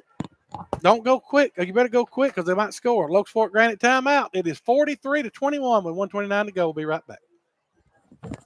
It's the heat of the summer, but at Terry Slug. What is an up-down? Summer's hot, and the $100 up to $12,000 off. Silverado 2500 and 3500s up to $5,000 off, and 5.99% or up to 84 months. Tahoe's up to $4,000. Only at Terry Slide Chevrolet, where we always say, "Let's cut a deal." Chevrolet, together, let's drive. Financing with in 5 for full details. Whether you're looking to build a new home or make improvements to your current home, check out Aniana Discount Building Supply for all your lumber. Welcome back. I better pay attention. I don't know what that word is that Coach Dutton just used. Esoteric. player. Dino's an esoteric player. I'm not sure what the meaning of that is, but we'll have to I'm look it up. assuming good. 4 receivers to the right, 1 to the left. Can anybody stop anybody? We'll see. Hornets have by way of getting turnovers. And we got a big-time pass play attempt. I think we got away. The Tigers got away with a hold right there. But the pass is incomplete. I do know who it was intended for. It's intended for Will Taylor. Yeah, So kind of a, second down 10. Locust Fork is on pace to score 86 points in this well, game. they may need them. They may need them. They're on That pace may to not score be 42. Well, you got to keep in mind they're on pace to score 42, lost 2 onside kicks, and turned the ball over 3 times. Mm-hmm. That's right. Locust Fork's turned it over twice, too. Here comes my man, Timmerman, and he will be rolling, and he will fire it complete. Oh, nope, it's going to be over his head. I thought he had a good beat on him, good coverage that time by Connor Bartlett. So it's third down now with 1 minute and 14 seconds to go. And Connor's just shifty enough to keep the play alive, keep his eyes downfield. Doesn't look like he's looking to beat you with his legs. Again, Locust Fork's been here 3rd and long. And again, as you said, it's 4-down territory. I'm sure if they can get any kind of positive yards, maybe if they don't get positive yards, kind of in a must go for it. Maybe this late in the half, they may decide to punt, maybe not try to give Locust Fork the ball at the 50. But again, a huge play still in the game with J.B. Pennington getting the ball first coming out in the second half. So, big third down coming. You don't want to give the Locust Fork it. And here comes big Elijah trying to get through there. Now he'll roll and he'll pass it complete. And they got a chance to get him out of bounds, and he does. Nice pitch and catch. I love Connor. Connor Timmerman, of course, he's a great kid. I know Connor, and his family's fantastic. But Connor is improved so much from last year. We watched this same game last year, and he is a heck of a passer. He is a threat, no doubt. But I'm telling you right now, this game, if they don't get in the end zone here, I'll be shocked with the way Locust Fork's playing defense right now. Or not playing defense. Yeah, or not playing. That's right. They're not playing any defense right now. Neither team, whoever's the defensive coordinator for both teams is going to have a little talk, I'm sure, at halftime. Here's a snap. That's got to be a hold, and they don't call it. They're going to throw it all the way back across and complete it. And they're going to get a penalty on roughing the quarterback, I believe. Yeah, that's got to be roughing the quarterback as late as it came out. Yep. So they'll get another penalty. And they're knocking on the door again. But they got away with a hold. There was a takedown over there on the left side. Well, not sure if the official had a tough time getting his flag out, and it came out just in time for the late hit on the quarterback. But, yeah, there's no doubt that a hold took place. I'm going to tell you something. Some ugly football being played, except for offensively. Offensively, guys are making some plays. Defensively, both teams playing terrible. Not tackling, getting penalties, and helping each team. They're going to get a timeout with 50 seconds to go. I think that's their second timeout. Let's take it with them. A Locust Fork Granite timeout. 43-21. Don't go anywhere. We got time to score 2 more touchdowns. You listen to WCRL. Is it time for your oil to be changed? Need a new muffler or want dual exhaust on your vehicle? Then make a pit stop at Jeff's Quality Muffler and Quick Lube. Our crew is fast, friendly, and experienced. And that means we'll get the job done right and get you back on the road. So put your car in the hands of people who care. Jeff's Quality Muffler and Quick in 5. Proudly serving Blount County for 15 years. Welcome back. 50 seconds to go in the half. Cleveland's up 14-0 at the half. Aniana's up 21-17. Our score is 43-21. It says 43-28 on this thing. They might know something we don't know. We'll see what happens. As it's 1st and goal from the 9 for the Tigers after that penalty. They completed the pass, and they got 15 more on top of it. So timeout taken by the Tigers.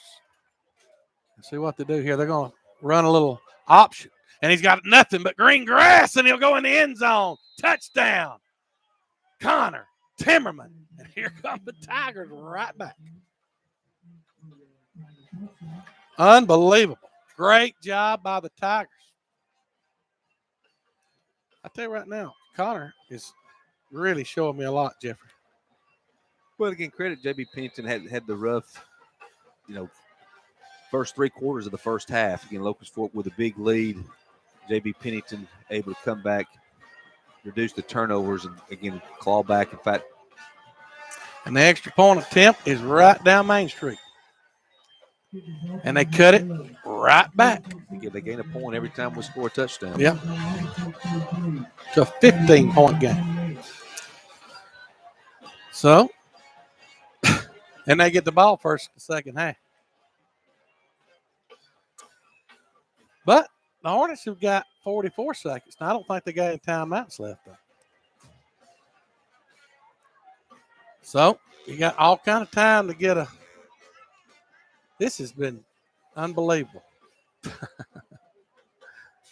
But I wouldn't be surprised again. Locust Fork having the offensive capabilities that they have may limit J.B. Pennington for taking a risk and potentially kick it back. But again, the difficulty in that is when you do kick it deep, you're kicking it to potentially the best player in 3A football. Well, here comes the Tigers. They get a point every time. They get an extra point every time they score because Locust Fork cannot get the 2-point conversion. And neither team has punted. It's been turnovers and penalties. It's killed both teams when they haven't scored. They'll kick it deep again. They'll kick it right to Dino. See if Dino can do something else. He'll cut it up in there, and he'll go down this time at about the 21-yard line. And a little chicken fight going on around about the 34-yard line. So we'll see what the Hornets do. I'd try to score. You better try to score. Again, even when Locust Fork just kind of run a quarterback sweep, quarterback dive, every play has the opportunity to score. So, again, I would look for Locust Fork to take a shot. Again, I like the slant inside right here. Now they're going to run it with a deuce. And he needs to get out of bounds after he don't though. So they're going to keep going, but you will get the first down. So the clock has to stop with 26 seconds. And they'll start the clock. So first down for the Hornets. Charlie B's 1st and 10. They take a lot of time to get it. They're going to run it again. And this time, Dino busts through there. And we're going to get a horse collar. So he'll get a little bit more time with 12 seconds to go. Locust Fork's got to be ready to snap the football, too. I think you need to try to throw it here, 6 seconds. Too. Yep. Just between the placement of the ball, the clock being rolled, and the snap. 6 seconds last time, 12 seconds to go. And I think that's 15 yards, yes. So they're just going to carry it down to about the 30-yard line. I thought it was going to be a horse collar. So another Charlie B's 1st and 10. You got 12 seconds. Locust Fork not quite in field goal range yet. I don't think there's going to be no field goal. But you're going to start the clock. So you got to get it off. Clock running. 7 seconds, 6 seconds. You got to snap it. They're not going to get a playoff. Yeah, they do. They're going to throw it, and they're not going to have any time. And that's the end of the half. And that's terrible play management by the Hornets. I think they thought the clock would stop after the penalty, but it didn't. And so we get to halftime, 43-28. And a nice job by the Tigers there at the end to get a couple scores late and to cut that thing down to 15. Don't go anywhere, folks. And then entertaining. If you like offense, you got plenty of it. If you like defense, you're probably sick at your stomach. But it's 43-28, and it's still a ball game at the half. You're listening to WCRL. We'll take a break.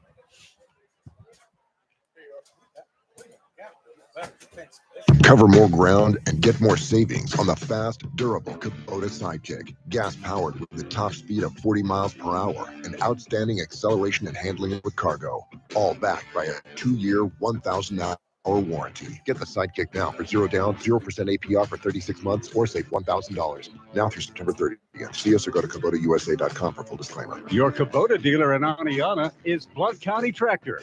Highway 75 North, Aniana. Team Nancy and Shannon are two full-time realtors whose job it is to ensure that your home sells for the most money in the shortest amount of time. They'll work tirelessly for their buyers to make sure they find the perfect home for the best price. It's 30 years of combined experience that sets them apart. They have a solution for any issue that may pop up. So let Nancy and Shannon work full-time for you. This is their career and their passion. 205-353-8054. Or 205-790-0024 are the numbers to call. Or you can find them on Facebook at Team Nancy and Shannon. Nancy and Shannon, Sweet Home Life Realty. When it comes to convenience, look no further than Chevron of Cleveland. Our friendly staff is dedicated to providing excellent customer service and quality products to make your day a little easier. Whether you need to fill up your tank or grab a quick bite to eat, we've got you covered. We also offer breakfast served 7 days a week or lunch Monday through Friday. And don't forget about pizza all day, every day. Plus, with our competitive prices and rewards program, you'll always feel like a winner. Chevron of Cleveland, your one-stop shop for all your gas and convenience needs. Located at the Cleveland Roundabout on Highway 231. Are you an Aniana and in need of top-notch physical therapy? Look no further than Johnson & Hayes Physical Therapists, your premier destination for rehabilitation and wellness. This is Jessica Ratliff, a Blount County native and the clinical director here in Aniana. I, along with physical therapist Marty Stewart and our experienced and dedicated team, are here to guide you every step of the way for physical therapy treatment. Whether you're recovering from an injury, surgery, or managing chronic pain, we've got you covered. Our state-of-the-art facility is equipped with the latest technology to ensure you receive the best care possible. Call us now at 205-625-4600 to schedule an appointment and take the first steps toward a healthier, pain-free life. Rest assured that at our Aniana location, we formed an all-star team of clinicians that are passionate about getting you back to doing what you love. People's Bank of Alabama is a local bank you can trust to be there when you need them.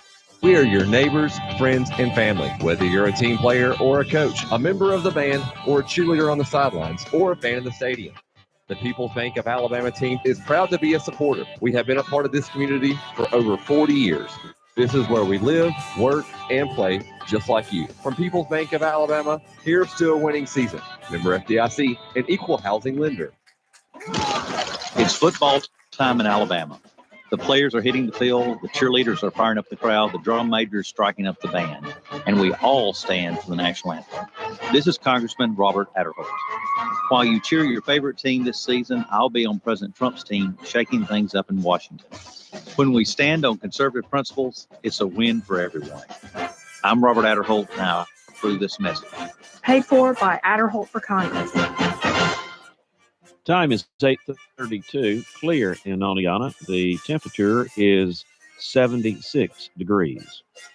Are you in need of top quality tires and exceptional service? Check out Pete Shirley Tire at 208 6th Street South, right here in Oneonta. At Pete Shirley Tire, they pride themselves on delivering the best tire solutions for your vehicle. Whether you need all-season tires, performance tires, heavy-duty tires for your truck, they have you covered. Plus, they do tire rotations, alignments, and tire repairs, ensuring that you get the most out of your investment. So why wait? Visit Pete Shirley Tire today at 208 6th Street South in Oneonta. Don't settle for less when it comes to your tires. Trust the experts at Pete Shirley Tire to keep you safe and comfortable on the road. Pete Shirley Tire with quality, affordability. You say bring it back? Sorry, couldn't quite hear. You bring it back. Okay. Got Thompson coming. Your favorite team this fall. And to do this, you would need a good, dependable car, truck, or SUV to get you to the game. Sure, there are a lot of places you can buy a vehicle. However, there's only a few hometown dealerships left with honest, local people who will be there for you when you need them the most. Just like you being there when your team needs you the most. Thompson Motors is one of those dealerships. Thompson Motors has been helping their neighbors drive dependable vehicles and save money year after year. Thompson Motors, Highway 75 North in Oneonta, wishing all teams in Blount. in 5. Safe seats, Thompson Motors, where friends send friends. Come see me, Keith Bender. Welcome back. We're at halftime. 43-28 Hornets lead. It's been a weird game. A lot of turnovers. A couple of turnovers for the Hornets. I think 3 for the Tigers. But at the halftime, Locust Fork's got 361 yards rushing, 133 yards passing for 494 yards total offense. Now, Dino, the leader, it has the leaders on here. Dino has got 298 yards rushing and 133 yards passing. So 298. So you're right at 3. So you got 411 yards of total offense by Dino and 6 touchdowns at halftime. Unbelievable. Unbelievable. And the leader for the Tigers is Mr. Connor Timmerman with 150 yards passing and a couple touchdowns and 1 running. So he's got 3 touchdowns. So I'm going to go down the field and let you hear the Pennington Tiger Band. A lot of people like to hear the band, so we're going to let you hear the band now and see how this sounds. It's the Tiger Band from Blunsville, and we're going to go down the field and listen to them for just a second.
And a nice job by the Tiger Band.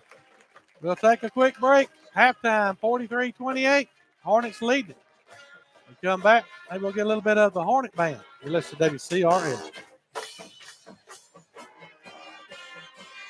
Klein Drug Shop on Highway 278 in Sneed wants to wish the Susan Moore Bulldogs good luck this season. The new store with post office and always fast and friendly service is open and ready to serve you. From Christy G. Entire Klein Drug Shop family. Go Bulldogs!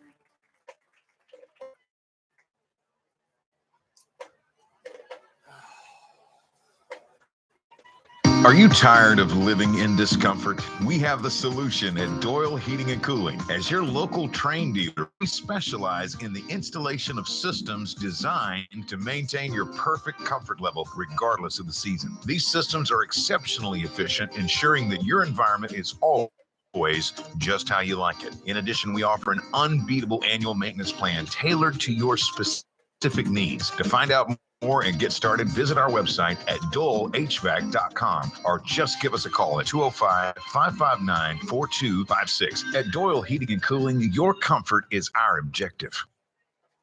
Looking for a great place to eat with family and friends with great food and an exciting and fun atmosphere? Come see us for some delicious Mexican food at Burro Loco. We're located at 62350 US Highway 231 in Cleveland. Dine in or carry out, whichever you prefer. You will not be disappointed.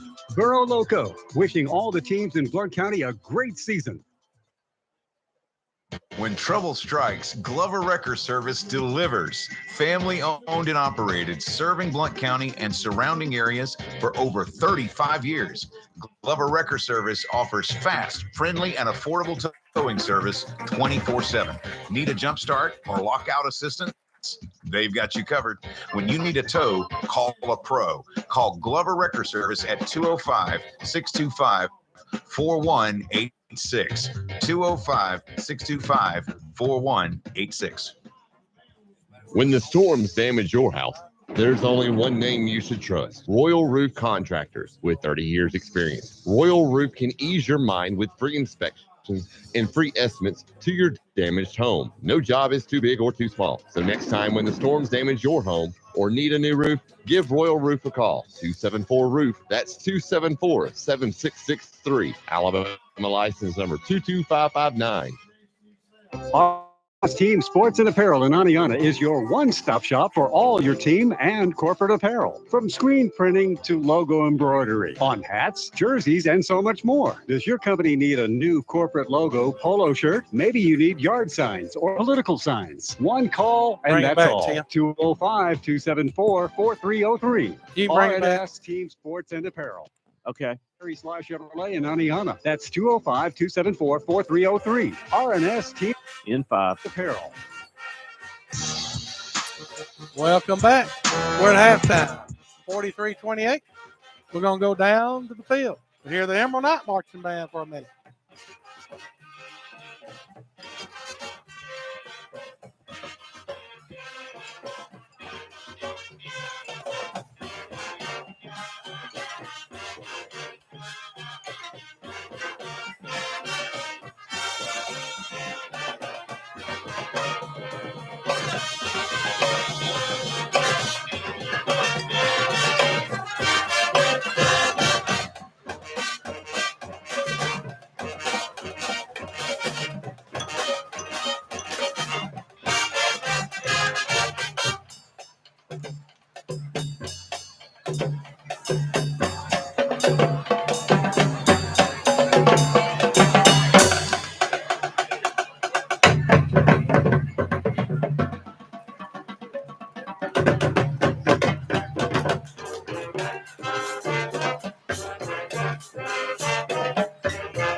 that's the high school marching band Emerald Knight. I want to give you some scores from around the county.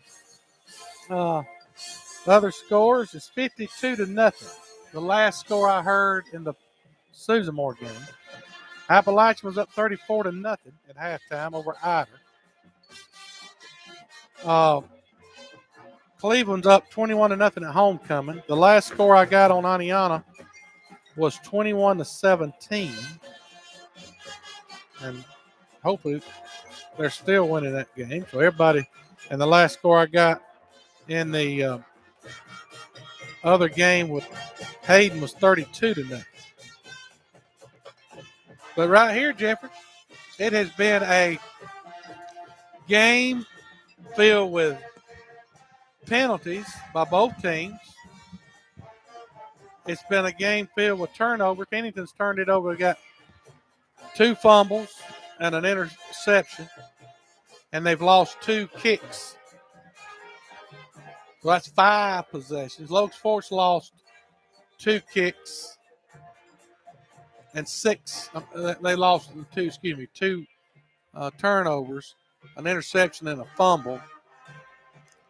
And they've lost 6 points on extra points. So instead of being up by 21 points, 3 scores, you're up by 15 points, and Pennington gets the ball to start the second half. So if you're at halftime, you're in there trying to figure out things, what you're going to talk about, brother. I know I talk about 2 things. I say, we got to get a better 2-point conversion or get a kicker. And second of all, we got to find a way to play defense. If you're Locust Fork, if you're Pennington, you got to say, guys, we got to stop them. We got to quit turning the ball over. We got to find a way to get something turned around.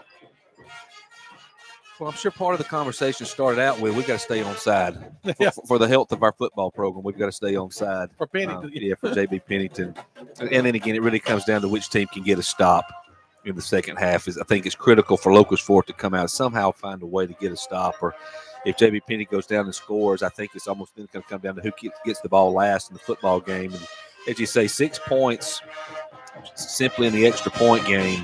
It's almost impossible for most teams to overcome. The good news, I guess, if you miss 6, that means you scored a bunch. But again, you hope that you can have a couple of stops. And again, if you're at 43 at halftime, you don't think necessarily it's going to be a 1-possession game if you don't get a stop at the first possession of the second half. Well, and a great job of both these bands. I think Pennington and Locust Fork have got fantastic bands. Kudos to those kids. Got great cheerleaders as the full moon starts to rise on the visitors, above the visitors' bleachers over there.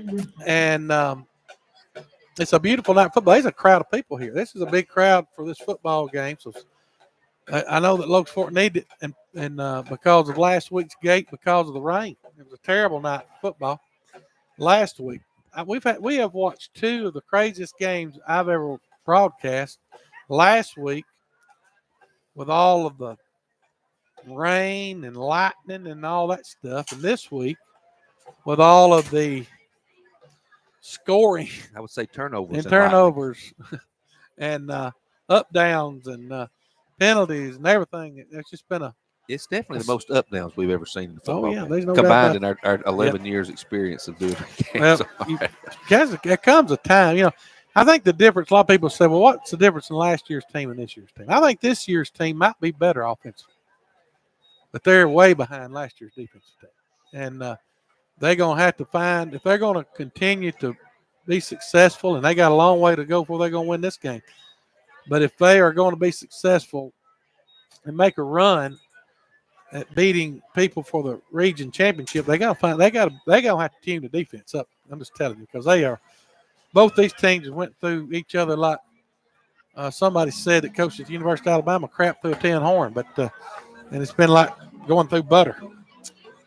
We'll just have to see if they can find a way to stop. We're going to take another quick break, and we'll be back for this second half. You're listening to WCRL.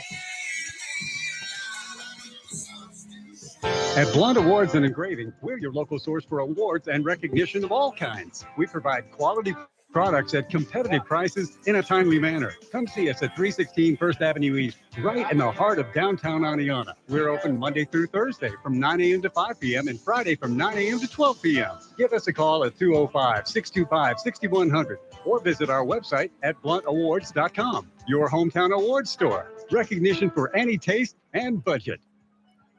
Hey everybody, this is Calvin Salamoni with Sharecroppers Coffee, located in Sneed, Alabama. We are a local cafe offering breakfast, lunch, coffee, ice cream, and a unique gift shop experience.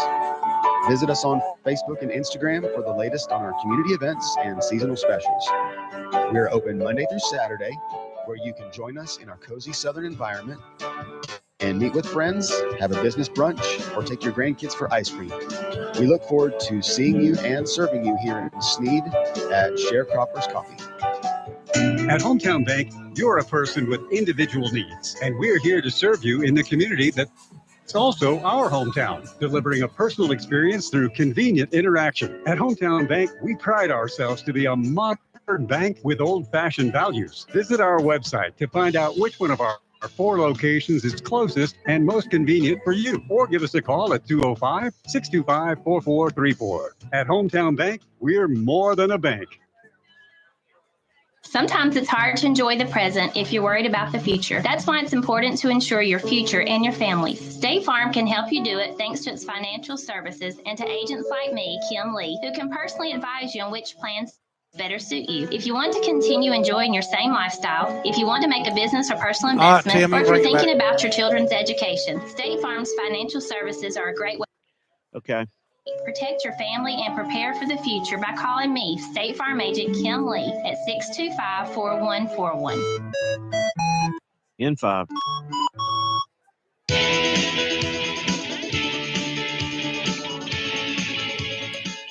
Welcome back as we get ready to start the second half. It's 43-28. Locust Fork has missed 6 extra points.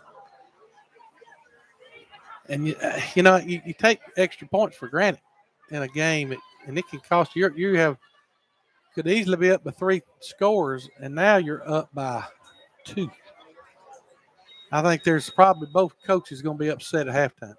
What looked like Locust Fork was going to run them out of here, and felt good, and they'd stopped them 2 or 3 times by getting turnovers, but both teams just run up down the field on each other now.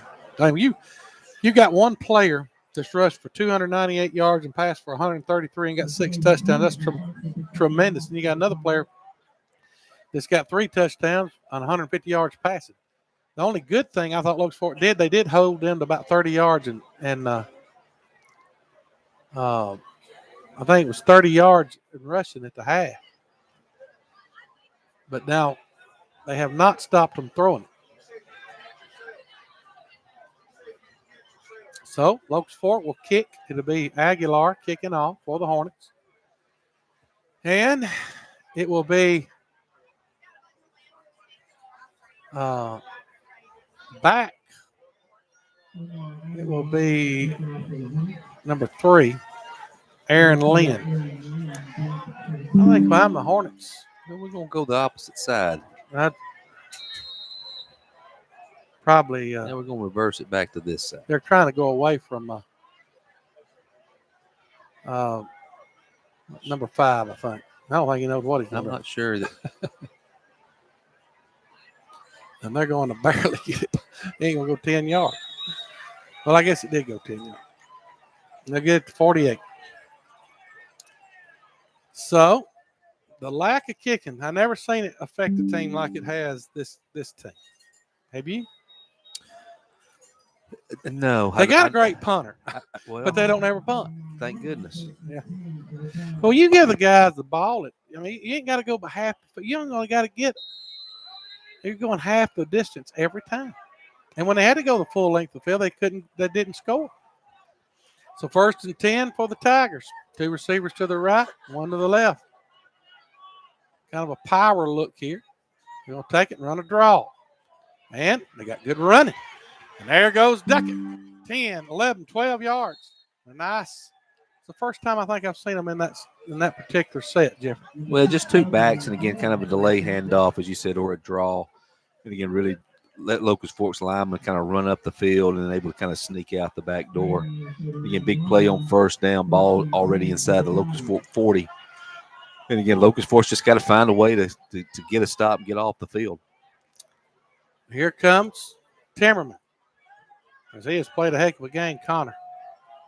And he will do a long count. Now he'll hand it right up the gut, and good defense by number 11, Halston Rodham, who was the practice player of the week, and he's played pretty good game so far that I've seen. Halston's been in a lot of tackles. Yeah, really good job again, just getting penetration, kind of coming up from his linebacker level, kind of filling in that kind of read the read or the running back read to the hole, kind of beat him there and able to wrap up and get him down for no gain. Caden Cantrell is that running back that's in there now. They're going to hand it to him. No, we're going to fake it. They're going to keep it with Connor, and he'll be brought down after about a 2 or 3 yard gain. Pretty good defense that time by the Hornets. They try a little option look that time. So they bring up 2nd and 8. Yeah, nice discipline play that time by the Hornet defense. And again, looked like they had something going with the option game, but Locust Fork really fundamentally sound.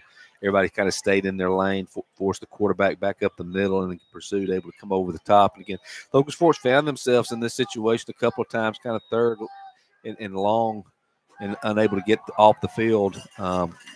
Pennington content to run kind of the underneath passing routes and been very good throwing and catching the football in these situations. And Josiah Cooper's been the man that's bailed him out. Plenty of time for my man Connor. Now he'll fire it complete. Great patience. And they'll get the first down. He threw it underneath, and I cannot see the guy's number. But he made a great reception. Now he's slow getting up over there. I think it's number 12, isn't it? But just Will Taylor. no pass rush whatsoever from Locust Fork. Maybe as long as the time that I've seen a quarterback sit in the pocket, as you said, very patient, a lot of crossing routes, underneath routes, and able to go second, third, maybe even fourth option in the passing game and convert on third again, mid, third, and long. You give anybody that time, you're going to get some passes completed. You're going to have to bring some pressure. Here comes a little reverse. Connor trying to get outside, and he will a little bit. Then he'll be brought down after a gain of about 8 or 9 yards. So it'll be 2nd and short. Hornets playing a lot of defensive people.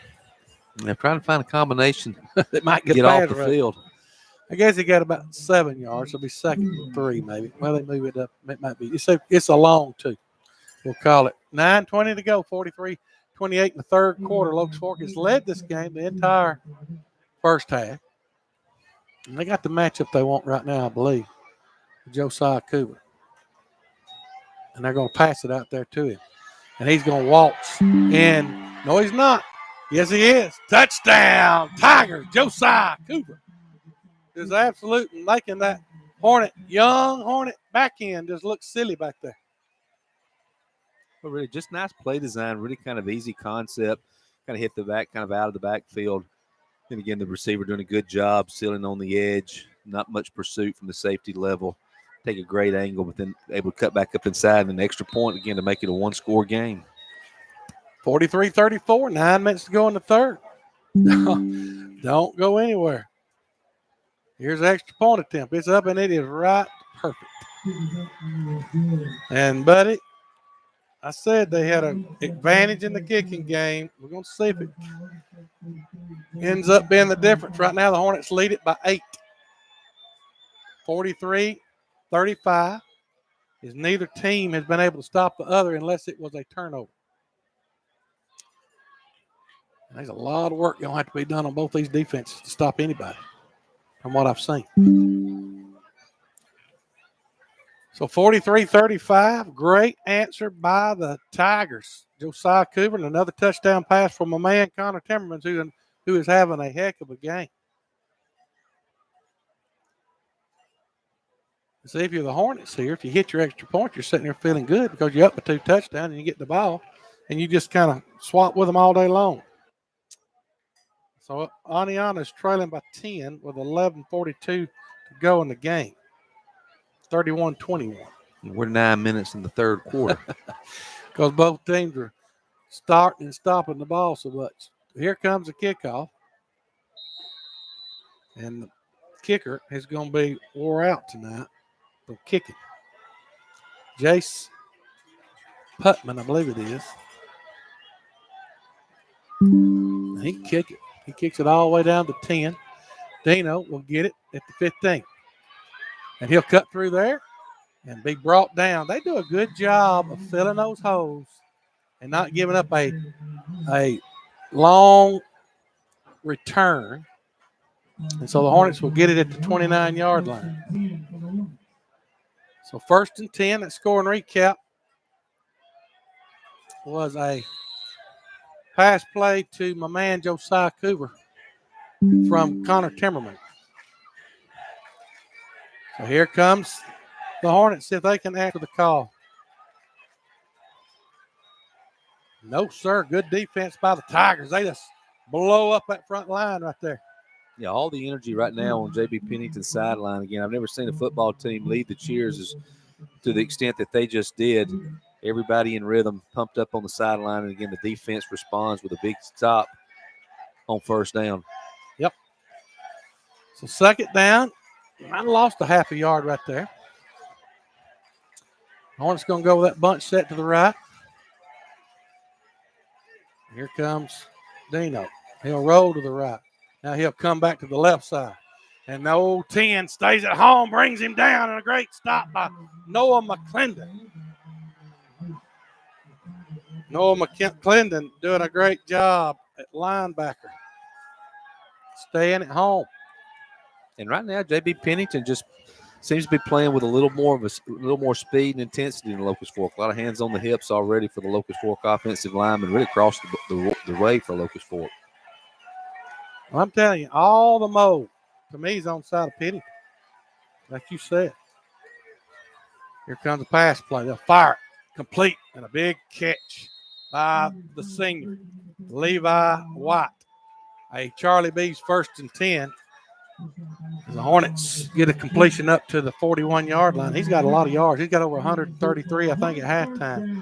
Well, and Dino's had several explosive runs, but really the difference in the game so far at times is Levi White in the passing game and Dino able to extend in drives with the kind of the out route, the slant routes to him, 3rd downs to get some conversions.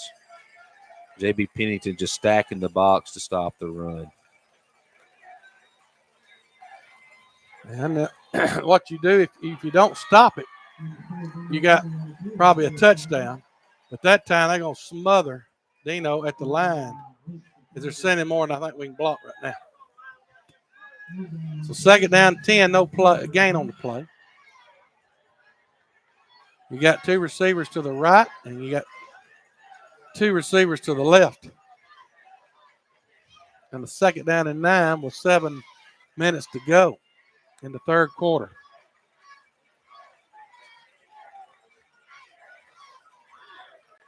Dino acts like he's got a cramp or something. He should have a cramp as much as he's ran tonight. He'll run outside, and he will not get anywhere. Great play. I think that was Jacob Duckett. He'll drop him for a loss. It's going to be 3rd down in about 10 or 11. Well, Locust Fork was winning the battles on the exterior with the receivers versus their secondary, but now the secondary, again, doing a really good job getting up, avoiding the block, and, again, coming up really quickly to stop the running game. Here comes Dino. Here's a snap. He'll look. He'll throw it behind him, but he'll make the catch, but it'll be way short of the 1st down. I'd be shocked if – I don't know if you punted or not. It's one of those kind of games. 3rd and 8. 4th and 8, rather. They're going to punt it. So the first time tonight, the Tigers have stopped the Hornets by way of the punt. I'm telling you, all the momentum is on the side of the Tigers. Yeah, I've never seen a game flip like this one has. They're playing harder right now. 6 seconds. And we got the ball. You're going to have to You're going to have to call timeout or do something because they had the ball. They had to call timeout. Dino acts like he's hurt, don't he? Yeah, he don't act like he's 100%. Didn't play defense the last drive, but yeah, he's definitely got a slow walk over to the huddle at the numbers just inside the field. Well, I can assure you, if he's hurt, there'll be all kind of momentum on the side of the Tigers. But when you score 43 and a half, you feel like, and really you had a chance to score 49 if you hit your extra point, you feel like you're in good shape, but nothing's been easy tonight, and you got to contribute all that to the Tigers. They could have easily just gave up and gave in, but they have not. They have absolutely come out and played their tails off. But I'm telling you, there's a noticeable limp with Dino. It's an 8-point game. Here comes the punt. They got back to receive as Josiah. And they're gonna. I thought they was gonna possibly not go for it. That punt's gonna go way on inside the 10, down to about the 4. A great punt. He punted it at the 42, and it went down at the 4. That's a 50-yard punt. Or right at it. Well, Locust Fork's defense, again, has got to find a way to get off the field if possible. And again, J.B. Pennington, I look for them to be content. Again, they've kind of been able to do anything they wanted when they didn't turn the ball over within the running game or passing game. Locust Fork just unable to get any kind of pass rush. I throw it to 5. And then the secondary for Locust Fork. I think that when you talk about the defense, you had J.J. Boatwright up front, could be a one-man wrecking crew last year, and really seniors across the way almost in the secondary with Landon Keith being the heat-seeking missile that he was. But again, I think that's the difference really kind of in this defense last year to this year. They're going to run it right up the gut, and they're going to run over a man and run over another man and get it up to about the 15-yard line, and that'll be a Charlie B's 1st and 10, and I believe that was Cantrell. I hadn't seen him run it a lot, but he ran it right there, right up the gut. And he's just a sophomore. That's the coach's son, and he has been a nice addition to this team. So, Charlie B's 1st and 10, 5:04 to go. Again, big play. I don't know why the clock is stopped. Well, first down. Yeah, but he's whining. The clock hadn't started. Still hadn't started. No. I don't know why the clock is not starting. I think he's talking to some folks. I think they're trying to get the clock to start.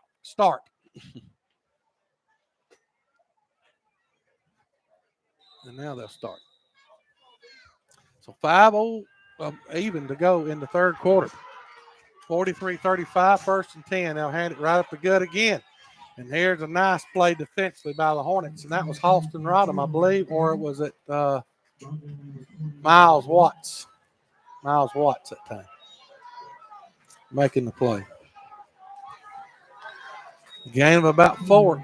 23 is a load. He's a big old boy. Yeah, look, J.B. Pennington again content to run the ball under 5 minutes now, 4:40 or 4:31, 4:30 and counting. Run the football, take a shot. Feeling confident maybe they can get a stop on this Hornet offense. They'll run it back to, and they're going to get a penalty flag. I think they were moving. And if you're Locust Fork, it was a good thing. Again, fake kind of looked like they were kind of doing a rollout to the right, handing it back off to the inside. Looked like there was a ton of running room across the way to the far sideline. And it could have been that they stopped because the whistle blew, but they were definitely going to have a big game. So, 2nd down and 11 after I don't know how many penalties they've got for offsides and procedures, but it's been a ton. Here comes a Timmerman from the shotgun. 3 receivers to the right, 1 to the left. He'll hand it right up the gut. Good running room. He'll bounce it outside. He'll get us just short of the 1st down. Thought he's going to get the 1st down with ease. And they just having plenty of fun running it at the Hornets right now. They started this down at about the 4-yard line, and they rushed it out to the 25. Yeah, just no push up front for the Locust Fork front. 3rd and 1. Oh, they jumped. They jumped again. I'm feeling up downs coming again at some point. You know, you could tell it's going to pull that right guard. with a lead. But again, huge difference in 3rd and 1 and 3rd and 6. The penalties have killed Pennington. So Get a now you're defensive. going to put Dino in there. They better get somebody off. They'll get Halston off. He better hurry. He better get off. So 3rd down and 6. It's the big 3rd down. See what the Tigers can do here. First down here would be huge. What's going to go man? Looks like they're going to send the house, and they got a man wide open, and he'll complete it to the 40. And the Hornets trying to jerk it out, but they can't. And a great pass play by Connor Timmer. I'm telling you right now, Connor is something. He has been huge. He had a man in his face, and he completed that pass to Will Taylor, it looked like. And another Charlie B's 1st and 10. Yeah, just thrown in rhythm. Again, up this right side seam, and again, huge conversion again on 3rd down. Locust Fork been able to get them in 3rd down, and definitely something wrong with Dino's right leg. Yeah, he's hurt. So 1st and 10 for the Tigers. Ball to 41. They'll hand it on the stretch play to Coover, and he'll get 4 or 5 yards. And they're just gashing the Hornets right now. They're a little bit bigger. 2 minutes and 30 seconds to go. One way that you keep a team off the field that scores about all the time is you hold the ball and keep away. And if they score and get a 2-point conversion, we're tied. 2nd down and 2 for the Tigers. Getting off the mat and getting after the Hornets this half. And there comes a little option play. They'll take it and they'll flip it out to Duckett. Pretty good defense. He's going to get the 1st down, but pretty good defense by the Hornets. Well, granted, Levi White again coming up from his corner position. And again, Locust Fork kind of extending the play. Levi able to come up and force him out for a short game, but enough for the 1st down. Again, the clock continuing to roll, and the time of possession becoming equal. As now they've had the ball the whole 3rd quarter. So 1st and 10, the Charlie B's 1st and 10. We come to you live from the Toyota One broadcast booth. The halftime show was presented by Mr. Blunt Awards and Engraving, who does a great job with all your needs. Here's a snap. I'll hand it right up the gut. And this time the Hornets, well, they had him, but he kept his feet moving, and he's going to get an extra 2 or 3 yards. So it'll be a game about 4, 2nd down and 6. As we get under a minute and a half now, at about 1:15. So it'll be under a minute after this play here.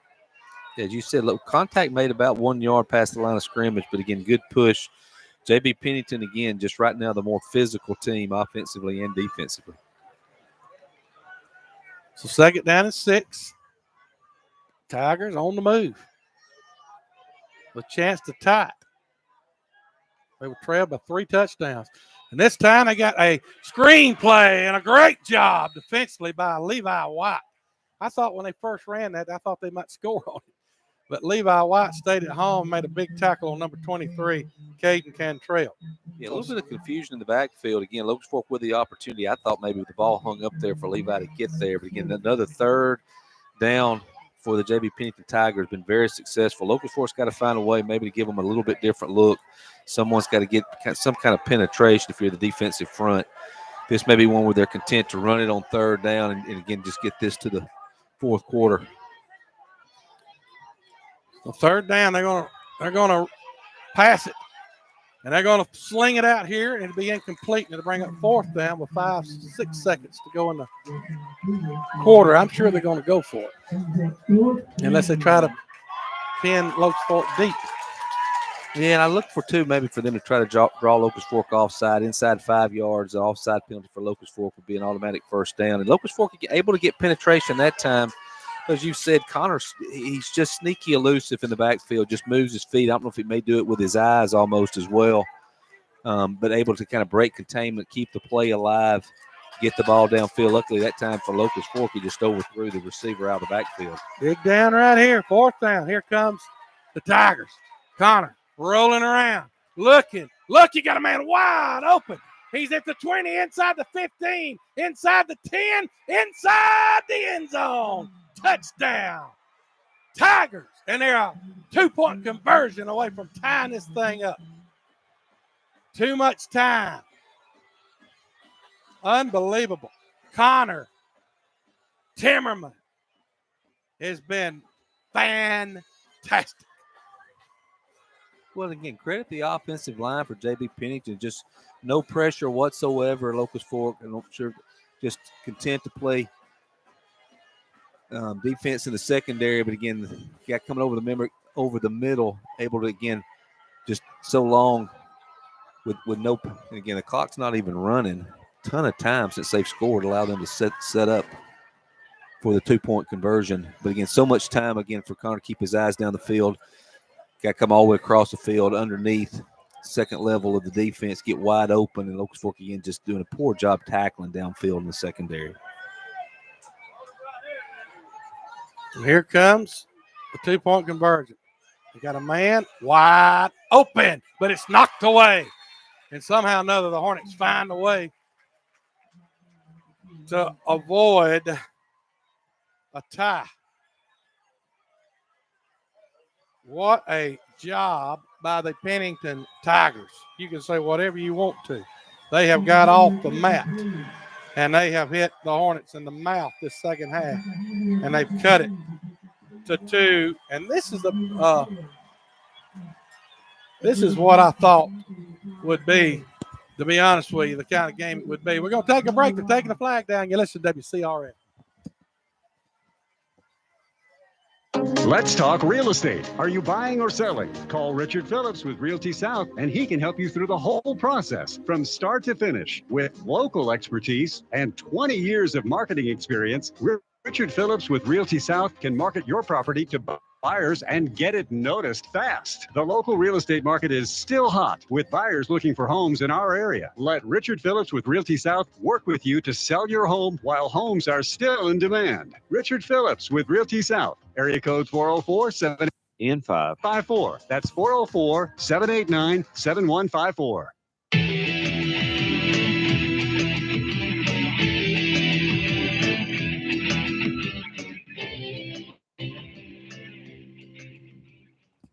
Welcome back as they retire the colors here at Locust Fork. And it kind of sounded like a kiss of death. If you're a Hornet fan, let's say playing taps, it's 43-41. Looked like Locust Fork was going to run Pennington out of here. But they finally get Locust Fork to punt. And when they did, Locust Fork could not stop them. They went 96 yards. Multiple third down conversions. And fourth down conversion to score on. Well, again, now J.B. Pennington, it was the right call to try to go for 2 and get the tie, obviously. But now with the 2-point attempt, Locust Fork, an offensive possession again, potentially for making a 2-point game again. Or a 2-drive game. I want to remind everybody the Blount County Fair will kick off with exciting fun-filled youth night on Wednesday, September 25th, 2024. Come listen to special guest Brody Kroll at 6:30. The former University of Alabama and Kansas City Chief quarterback is the current executive director of the Girls and Boys Big Oak Ranch. You don't want to miss it. It's $5 to get in, $15 to ride anything you want to, and parking is free. Kicking off again will be my man. He'll be wore out. I think that's Juan Lopez. Man, he almost kicked that in the end zone. This time the Deuce will get it. And he will be hit hard and brought down. He spins out of it. Keeps running. And he'll go all the way to the 25, 26-yard line. A lot of licks been passed. I know there hadn't been a lot of defense in this game. But there's been a lot of hard licks passed in this game. It's going to be interesting. I think Dino's injured. I don't know if he's got a cramp. I don't know if he's got a tweak to his knee. I think it's something, again, kind of in the back of his right leg. I don't know that it's necessarily a cramp. Maybe a deep bruise or a bruise in it. We're going to reset the clock. We're all of a sudden struggling with we got all kinds of trouble. Play clock. So the Hornets get it to start the fourth quarter. This could be the biggest drive of the game right here for the Hornets. They're going to take it and they'll keep it with Dino. And he'll make a man. He didn't like nothing was wrong with him there. He got about 7-8 yards. Now to bring up second down.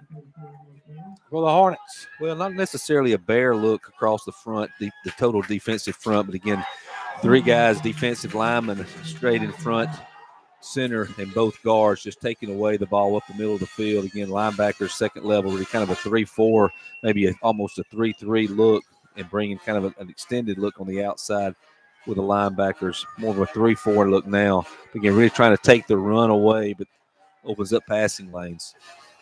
Here comes Dano. He gets around the right side. He'll cut it back, and he'll go across to the 40. They'll mark him down to 39, but another Charlie B's 1st and 10. And he's a block away from really busting that big. Well, again, JBP, we've said all night, Dino's had 2 or 3 really just, again, Dino plays were just, 70 and 80-yard runs. But for the most part, Pennington's done a really good job of keeping a lot of guys around the football, running hard to the football, playing good team defense. This half they have. First half they didn't. But this second half they have played good defense. 2 receivers to the left, 2 to the right. Here's a snap. Dino will take it. He'll fire it. Complete. And about 5 yards. A good play that time by the Tigers. I think that was Will Taylor. A gain of about 5 yards. We second down and 5. With 10:22 to go, and the Hornets clinging to a 43-41 lead. Again, Locust Fort needs to just keep working on positive plays offensively where they avoid the big loss offensively or the penalty. And again, you like their chances to sustain the offensive drive. And that time was almost a bad snap. Dino gets around the left side. He's to the 50, to the 40, but they're going to get a penalty. And I had to probably bring that back. Yeah, so far down the field, it still may be positive yardage, but yeah, they're going to get the receiver. And again, the battles that Locust Fork was winning in the receiver blocking downfield, just J.B. Pennington doing a much better job of fighting through that. Where the flag is, it's going to be maybe a short gain, but it should be, again, kind of second and manageable still. Well, he had a good run. Would have been down about the 40-yard line, but he'd be back now. It's going to He be gained about a yard. Yeah, so you gained about a yard and maintained second down. And Hayden's over with. It's 40-0 final. 28-0 Cleveland.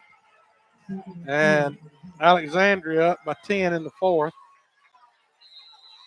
And Coosa up 52-0, the last score, and 34-0, the last score on the other. And Southeastern winning 14-0. It was 34-0 Appalachian over Hyder.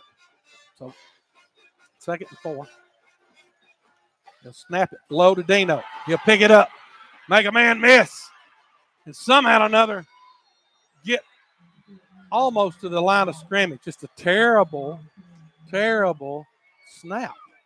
I think our center has not played the whole. Well, they started a different center tonight because of the snap woes that they had last week, is my understanding. So different center, same result a lot of times tonight. Again, 3rd down and long, and then a huge play now in this football game. And the big thing, too, Landon Keith on the sideline this entire drive.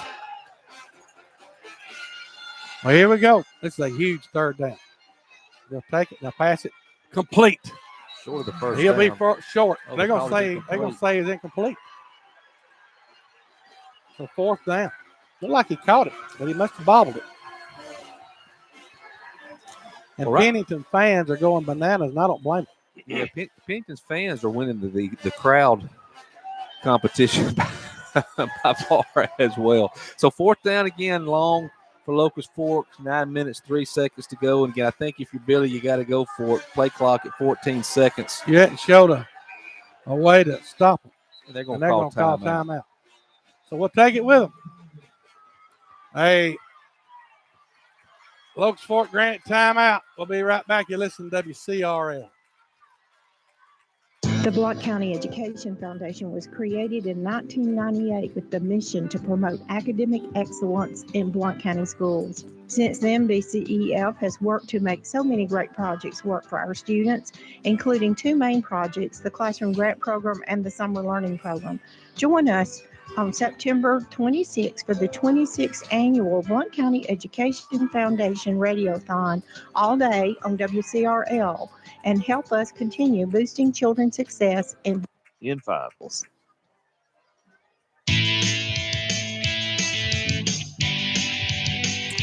Welcome back. I told everybody this week I felt like this game would be a tie. It is everything that I thought it would be and a little bit more. Big fourth down here. And it looks like the Hornets are going to punt it or go for it. They're going to punt it. So, well, again, you got Dino as the punter, so you never really know.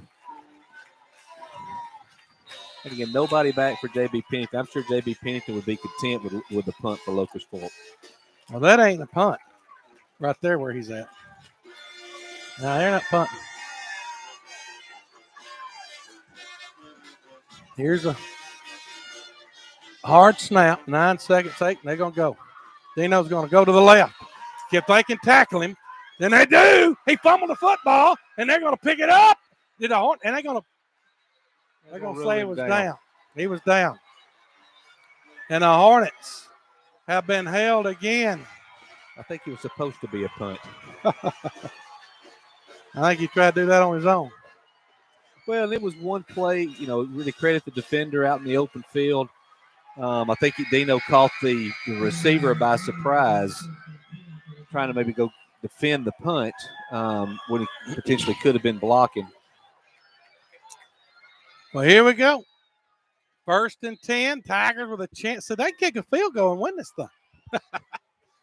Well, 8 minutes to go still. Again, we had 7 touchdowns in the last 2 minutes of the second quarter, which the defense that Pennington's playing now makes you think that that's not necessarily going to happen. Here comes Timmerman. He has been fantastic. Going to throw it over here short. Oh, wow. And it's probably a good thing he did. But there was 2 guys that was coming up.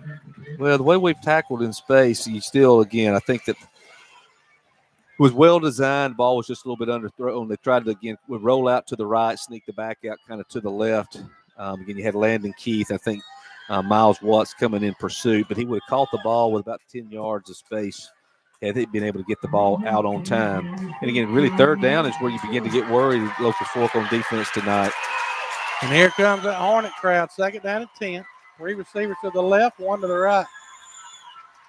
Here comes a handoff. 2 Cottrell, he makes a man miss. I mean, he just run over a guy, and he'll finally be brought down. And I tell you right now, he made a guy for Locust Fork miss that don't miss much.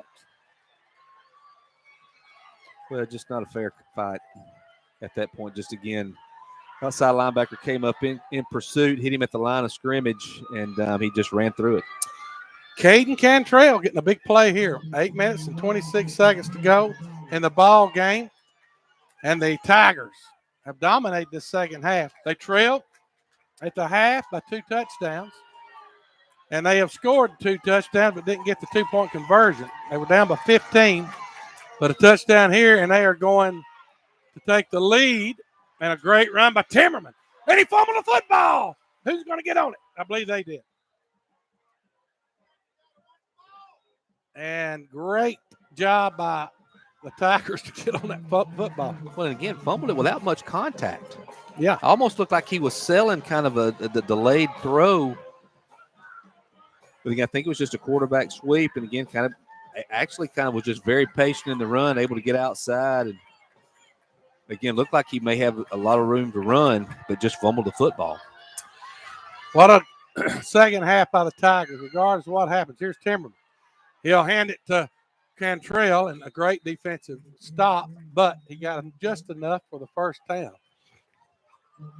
So a Tigers, Charlie B's 1st and 10, and it may be 1st and goal to go as the ball's touching at the 10-yard line. So 1st and goal to go for the Pennington Tigers as they are knocking on the door. They got a field goal in their pocket.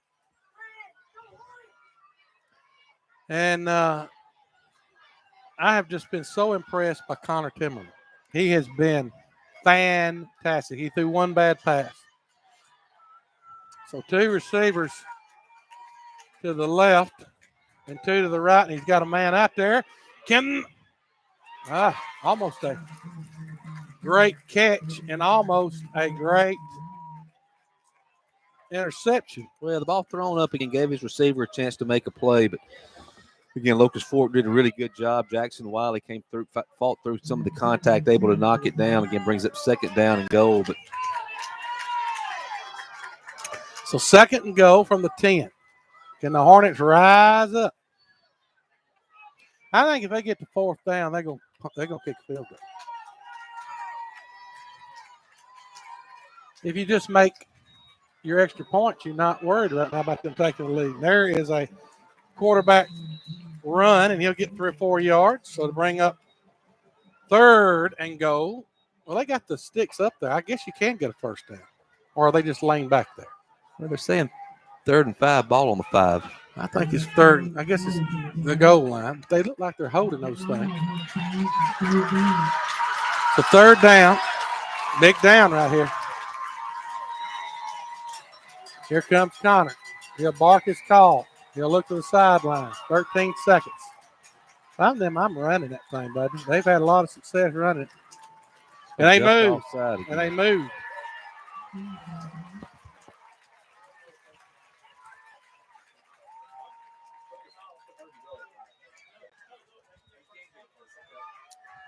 Well, it looked like it was 3rd and goal, but they say they might can get a 1st down. If they do, it's going to be about the 8-yard line. Well, again, big penalty again, JB Pennington. Again, they've been so efficient in the passing game. 3rd down. Locust Fork's got to find a way to get pressure. Well, here comes a biggest down in a long time in this stadium. 5:45 to go, 43-41. Hornets clinging to a 2-point lead. They're knocking on the door. They're going to roll the right. They're looking for a pass. They got a man open, and he's going to have it knocked down, almost intercepted. So it's 4th down. I'm sure they're going to kick the field goal. They can kick the field goal to take the lead. Well, that's the 2nd one tonight. We had an opportunity to pick the football off, knocked it down. And, again, big pressure. Again, there's no doubt he's got the leg for the field goal attempt here, but you still got to knock it through. Ball kind of on just inside the – well, they moved the ball back more in the center of the field, just inside the left hash mark. 27-yard field goal attempt to give the Tigers the lead with 5:34 to go in the ball game. If you look for it, too, kicking the point, or the field goal is Jace Putman. They're not going to fake it. The kick is up. The kick is long enough. The kick is good. It looked like it was to the left, but it was barely in there. And for the first time in this old Grand Stadium in 2.5 years, the Hornets find themselves down 44-43. 16 zip second half by the Tigers. Well, again, credit really, I think it starts on the defensive side of the ball for JB Pennington, able to stop this high-power Locust Fork offense. Got to have another stop again. Now just up 1 point. And again, we've said all year at some point the kicking game can come back to hurt Locust Fork. Certainly no bigger opportunity tonight. Again, loss of 6 points. But again, credit JB Pennington continuing to fight. I think at one time it may have been 43-14, maybe 43-21. Fought all the way back. And again, now one stop from really being in a position to salt this one away. Well, here comes the kickoff. You don't want to score too quick if you lose 4 points. Well, if I'm Locust you Fork, want to I'll score. Yeah, I'll take a kickoff return if you're the Hornets and put the pressure back on them. And they're going to kick it to Dino. He'll get it to 6. He's been electric tonight, but not this half. And he will get up across the 20 to about 25. They have done a great job on covering the kicks. They've done a great job on kicking the kicks. The only thing they haven't done in the kicking game is recover the little couple of blunders that Locust Fork had. When they do the little short kick, they muffed them a little bit, did the Tigers. Well, here we go. 44-43, 5:24 to go. Regardless of what happens in this ball game, I think the effort has been tremendous by both these teams, fighting their guts out. We'll see how it ends. Drama for your mama at the 4th. Here's a snap. Dino will take it, and he'll get 5, 10. He cuts it back, keeps going and get up to about the 44-yard line, he'll get a Charlie B's 1st and 10. And it may be a little bit of a hamstring that Dino has. And now you got timeout on the field for Coover. Yeah, I think he's got a cramp. So Charlie B's 1st and 10, ball at the 39-yard line. Aniana lost to Alexandria 38-21. Carver beats Hayden 40-0. Cleveland's up 28-8 in the 4th quarter. Coosa was up 52-0. I don't know what the final was. Southeastern was up 14-0 at the half, and Appalachian, the last score I got was 34-0. So there's your scores from around Blount County. If I've got that figured right, everybody but Hayden in the county and Aniana have won, and somebody here will lose. Dino's stretching out something. He's kind of limping. Dino's just he's one step slower tonight. Of the second half. Kind of going into the second half than he's been, which again is a huge difference. Yep. In this offense. Again, I think at some point you're going to have to make a big play in the passing game. But it's hard again just to go away from the bell cow. And Dino is still better than a lot of players at any level in high school Alabama football. Well, all right, I think right now you got an advantage with 13. Levi White, if they can find him. But they're going to run it. Dino can't hardly run. And he broke it, fumbled it, but it was out of bounds. Dino's fumbled it more than that, and I've seen him fumble it in a long time. And that was a hiccup from being recovered for J.P. Pennington. Luckily, if you're a Hornet, Dino fumbled the ball really at the going out of bounds. Again, the ball bounced one time. Pennington had a defender there to recover it. So the clock running, 4 minutes and 44 seconds to go in the ball game. The Hornets are down 44-43. They've missed 6 extra points. Here comes the snap. And they're going to hand it right up the gut to the Deuce. The Deuce is loose across the 50, the 45, 40, 35, 30, down the sideline. He'll go inside the 28-yard line to about the 26-yard line with 4:20 to go. And the Hornets with a Charlie B's 1st and 10. And he locked it, busted that. And old number 2 was the guy in the 4th quarter against Appalachian when you didn't have a Dino and you didn't have Nick Horn and you didn't have a couple more guys that led them to victory. 4 minutes, 20 seconds to go. 44-43. Pennington leading. A region game, a county game. Here's a snap. Dino will not go anywhere. Oh, yes, he will. He'll make a man miss, and somehow or another he got 2 yards and a great tackle by number 33. And that's Jonathan Marquez. So 2nd down and 8. It looked like he was going to lose yardage.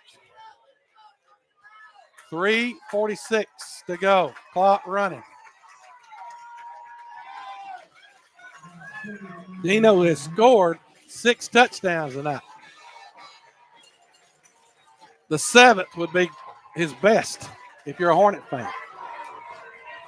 And he almost bobbled it. He did bobble it. And he'll be brought down for a loss. Oh, what a hit.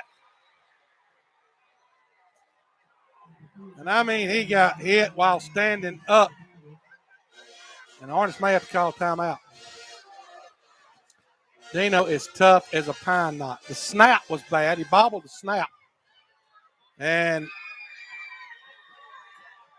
he loses about 5 yards. Clock running, 19 seconds to go on the play clock. 2:55 on the game clock.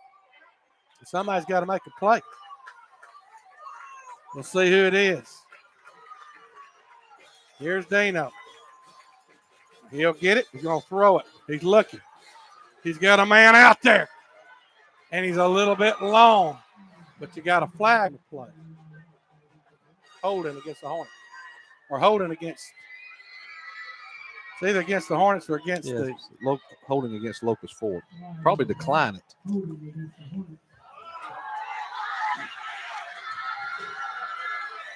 So you got one down or two down. Depending on what you might back them up. They're going to decline it. There's no way you take that. Here's your ball game, basically, right here.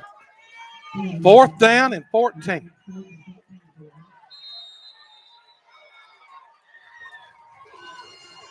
Undefeated season on the line for the Hornets.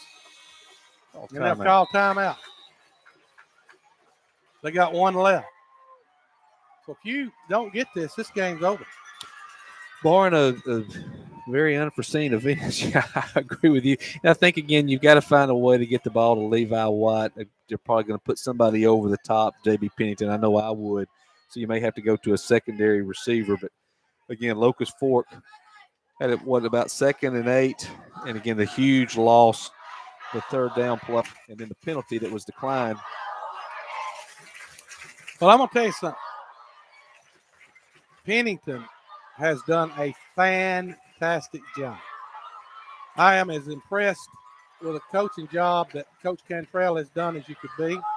I'm impressed with the quarterback, Connor Timmerman, as I can be. And they have showed a lot of guts. It looked like Locust Fork was going to run them out of here.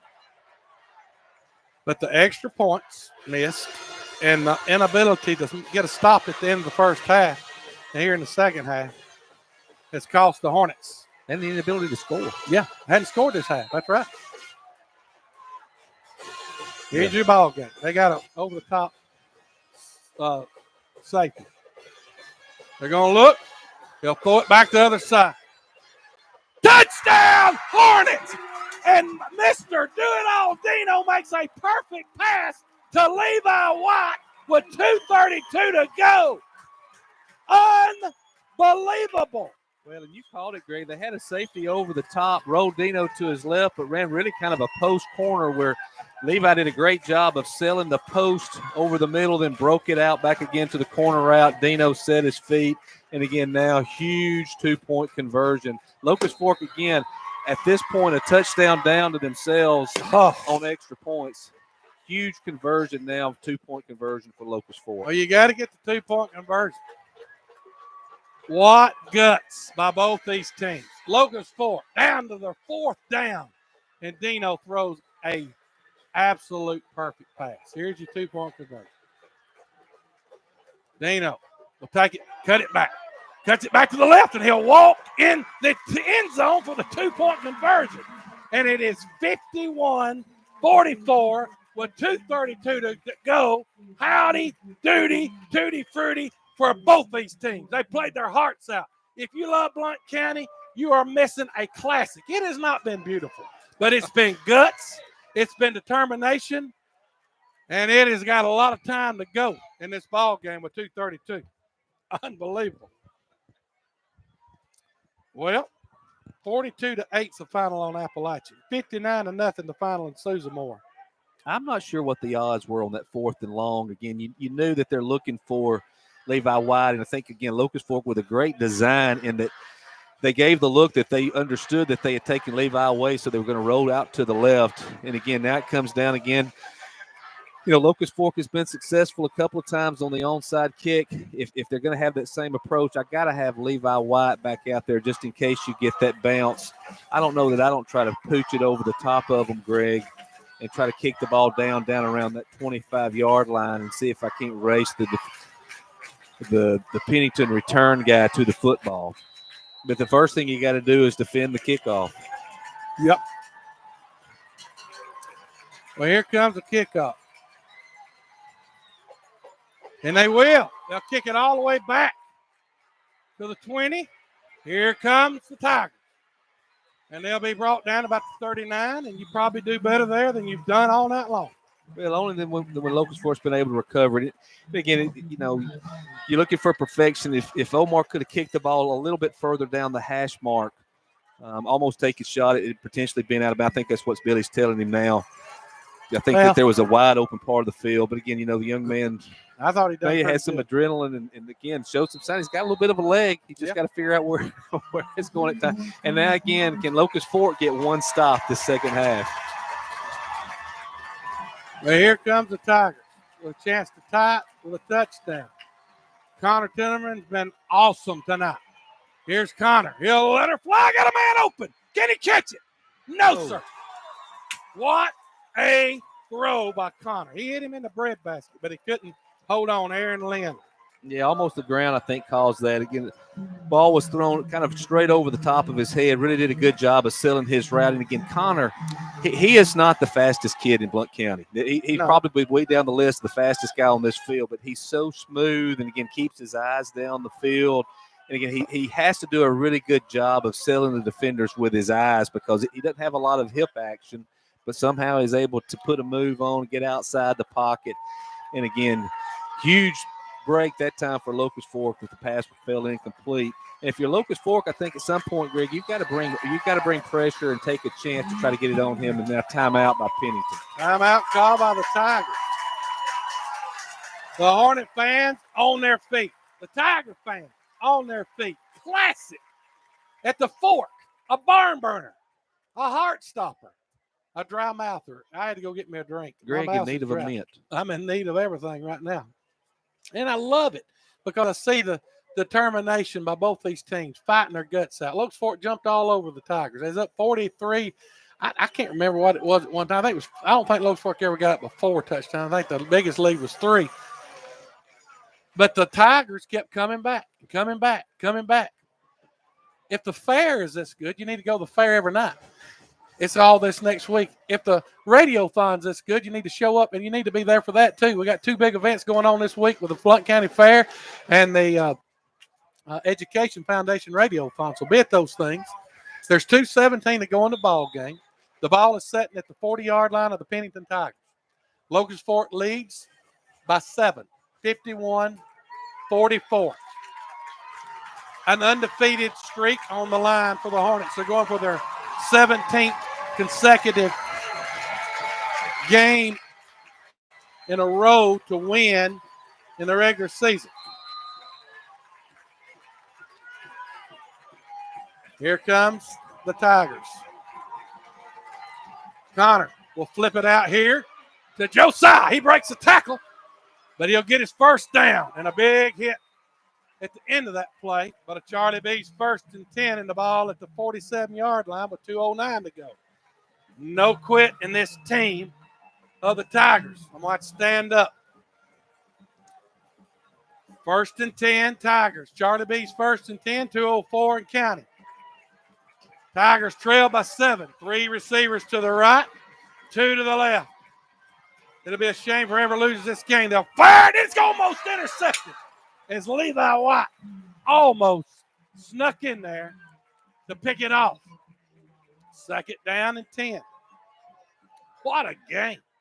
Well, Locust Fork a little bit more aggressive approach now. Dino's kind of moved up almost to a defensive end, moved his outside linebacker position open, putting a lot of pressure on quarterback Connor Timmerman. And again, Timmerman's got to get the ball out just a little bit earlier, unable to kind of set his feet and get as much on that. Again, Levi did a really good job setting on the route. Again, Pennington, though, does such a good job. They got such a deep playbook, and it always seems to find the guy open in an empty part of the zone. So look for, again. Here's a snap. Connor. Pressure. Going down. Great job by Dino Embry. Not only can he score 7 touchdowns, but we got a penalty flag. Who is it on? Who do they call? They call holding? It must be illegal formation again or illegal shift. It's against J.B. Pennington, but I'm not sure what the penalty is. Back them up. And you lose the down. It depends on how far. Depends on what the penalty is. 5 yards, I almost would trade for a down. A 2nd down. Backed it up to the 48. 1:40 to go in the ball game. You don't care about the first downs. You care about touchdowns. The most elusive player on the field is Josiah Cooper, and he's lined up over there in the slot. Here's the snap. And there comes a little pressure. And there goes the throw, and he made a great catch. Inside the 30. 1st and 10, Tigers. Connor Timmerman threading the needle. What a throw and catch by Connor Timmerman. He had pressure on him. Yeah, what a catch. Aaron Lynn, senior, J.B. Pennington really did a great job of keeping 1 foot in bounds, kind of gave the toe drag as he went out of bounds with it. But again, huge conversion that time for J.B. Pennington. 1:14 clock running. Here's a snap. He'll roll to his right. He'll set up. And he'll throw it. Got a man out there. And he no good, but we got a penalty. It's going to be targeting. Oh, against my Locust goodness. Fork. Not sure who came You got up and 2 hit penalties him. on the play, though. You got one Locust at the Fork. line of scrimmage. And it was a heck of a hit. I don't know who hit. I hope Locust Fork's hitting a dead ball. Theirs may be dead ball, but yeah, there's 2 penalties. Locust Fork may be dead ball, though. So you got a holding, I think, against Pennington. And I'm telling you right now, one of the hardest hits we've had. We've had a lot of hard hits now. I don't know who made the hit. It was Landon I'm Keith. shocked. And I don't know who the kid that got hit was, but he's down, and we certainly hate that. But he just got hit hard. He's a tough nut. He'll have to come out. I think that's Cooper. Offset.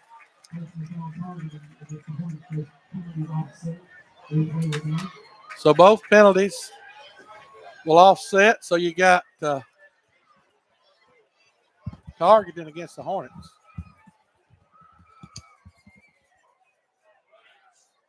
And they offset. And again, under a minute now, 56 seconds to go. Each He team. said he went to his head on the one and he went to the other way too. So I guess. All right, here we go. 56 seconds to go. It's been a classic. If you love football, it's been a classic. 3 receivers to the right, 1 to the left. Connor Timmerman has been fantastic. And so both of these quarterbacks. Here's a snap.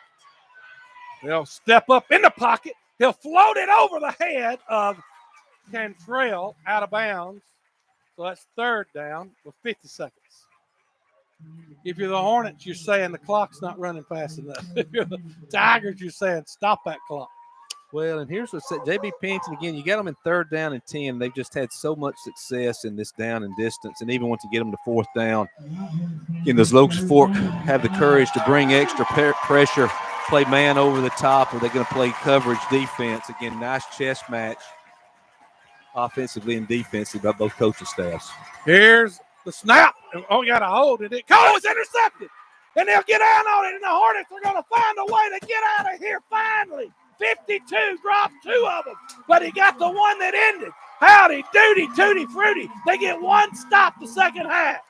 And Ammon Brazil, a senior, gets in there and makes it play. Let me tell you something.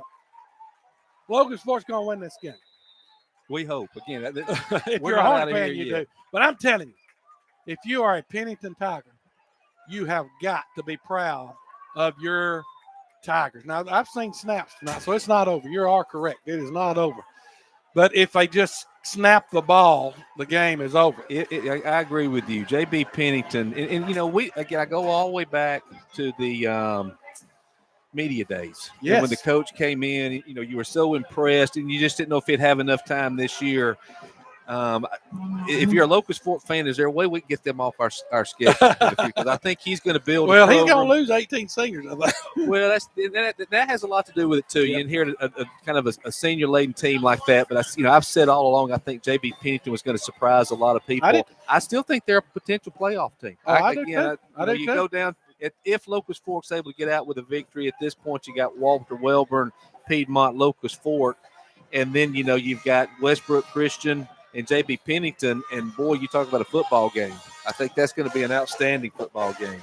Well, it was a heck of a ball game, and it's not over yet. You got 44 seconds. Here's where you got to – I wish we could go under dirt center. Yep. And here's a snap. Then it's low. He'll step on it. They'll call timeout. 39 seconds. I know they've got They've used 2. I think that's it for them. Yeah. No timeouts. So no timeouts. We're One going to snap, keep it here. yeah. I want to thank our sponsor. Southern Haberdashery is the game sponsor. Team One Toyota is the booth sponsor. The halftime show was presented by Blunt Awards Engraving. The keys of the game was Doyle Heating and Air. Royal Roof Contractors were the player of the game, and I think the player of the game has got to be Dino Embry. He had about 500 yards tonight. But I'm going to have a asterisk mark to that. I'm going to give Connor Timmerman the other half of that. Charlie B's first and 10s and Alabama bed score and recap. I want to tell you something. It's been a fantastic game, and it's not over because you got to get on this ball one more time. Here's the snap. It's low, and it'll be, goodness gracious, alive. They'll end up getting on it at the 2. And the Hornets are going to get out of here by the hair of their chinny chin chin. What a game. The officials haven't left yet. Well, they're not going to because they got to these 50, let's see, 12 seconds. 11 seconds. And that's going to do it. The Hornets are going to win a classic. Let me tell you something. These two teams played their hearts out. Locust Fort run out, looked like they was going to run off and leave them. And the Tigers came back in one of the best games that I've watched in a long time. And the fireworks going off. I tell you what, both these teams are doing.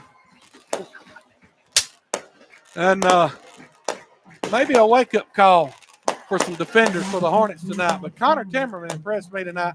Dino Embry, I don't know what the final stats were, but he had a ton of yards. Well, no doubt, Dino, he is the straw that stirs the drink, as you would say. But I don't know that Locust Fork is celebrating a win tonight without Levi White. He was huge in the receiving game, played well in the corner. And again, even when everybody in the stadium knew they were going to have to take a shot to him, put an extra help over the top, Locust Fork still gave it, again, kind of that post corner route. And again, what a huge comeback. But again, to your point, I don't know still. Locust Fork won the football game. I'm still not sure if they won the second half. J.B. Pennington went in, made adjustments. Defensively, that's as well as anybody's played Locust Fork's offense in 2 years, and outside of 5 at a couple. And it looked like Dino was hampered a little bit. He'll have 2 weeks to get over it, and they'll need Dino when they go to Piedmont. But it sets up a huge matchup between 2 undefeated teams, Piedmont and Locust Fork, next week. But you talking about guts, desire, determination. J.B. Pennington and Locust Fork put that on the field tonight. They played with all the guts in the world. Here's your final statistics. Locust Fork had 298 yards rushing at the half. They ended up with 420 yards rushing, 185 yards passing for 605 yards of offense. 605 yards of offense for the Hornets. Pennington ended up with 119 yards rushing. They had 30 at half and 288 yards passing. Connor Timmerman was 15 of 29 with 4 touchdowns, 2 interceptions, and 288 yards, and he played his tail off. And the defense second half played the tail off for the Tigers. Now I'm going to give you individual stats, which is something like a video game.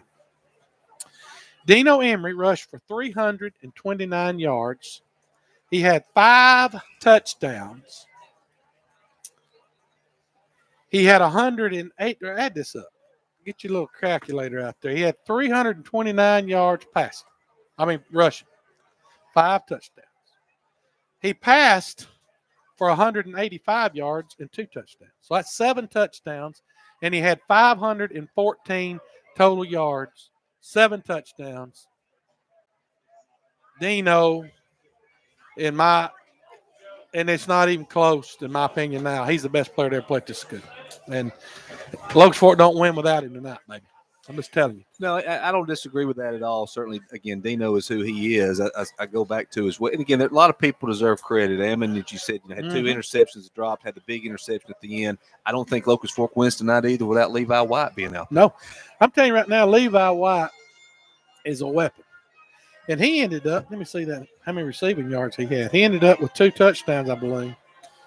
He had 160 yards receiving and 2 touchdowns. And again, the biggest one of the night, 4th and long, and he had a lot of third down conversions, again, with out routes. Again, a lot of credit across the board for both teams. Again, J.B. Pennington, they're doing their alma mater across the way. Locust Fork stands as they do theirs. Again, this is one of those classic games to where it's just really unfortunate someone had to lose. And again, I think J.B. Pennington is a game they can use to propel them forward in the rest of their season to get better and better. I think the score that we received, Piedmont able to defeat Westbrook Christian, was it 38-10, I think was the correct score in there. Well, they must play defense. Well, Piedmont's going to play offense and defense. They're going to be sound again. That's going to be an uphill climb for Locust Fork. Locust Fork will have to carry their game. Will have to get better defensively. Piedmont will be a very talented but also a very physical football team. Well, the thing that Locust Fork, nobody's really stopped Locust Fork. They'd stopped us 2 times tonight, and it was in this half. And but as a game goes along, you say they stopped them 2 times, but they scored 51 points. Locust Fork scored 51 points tonight. 43 and a half. Yeah, 43 and 1/2. And lost 6 points to extra points. Right. And one of the things that, to me, whoever beats Locust Fork has got to stop them, because there's no doubt the strength of this football team is this offense. They're scoring unbelievably. And they've got an electric player, but they've got 3 or 4 extra players that can really play. I think the difference in the game was Locust Fork had probably a few more players. Well, from an offensive standpoint, true weapons. Yeah, Connor Timmerman.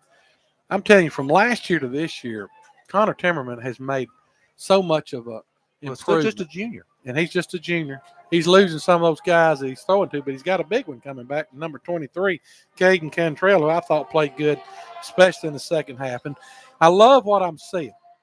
I watched Locust Fork watch Pennington sing their alma mater, and now they're watching Locust Fork sing the alma mater.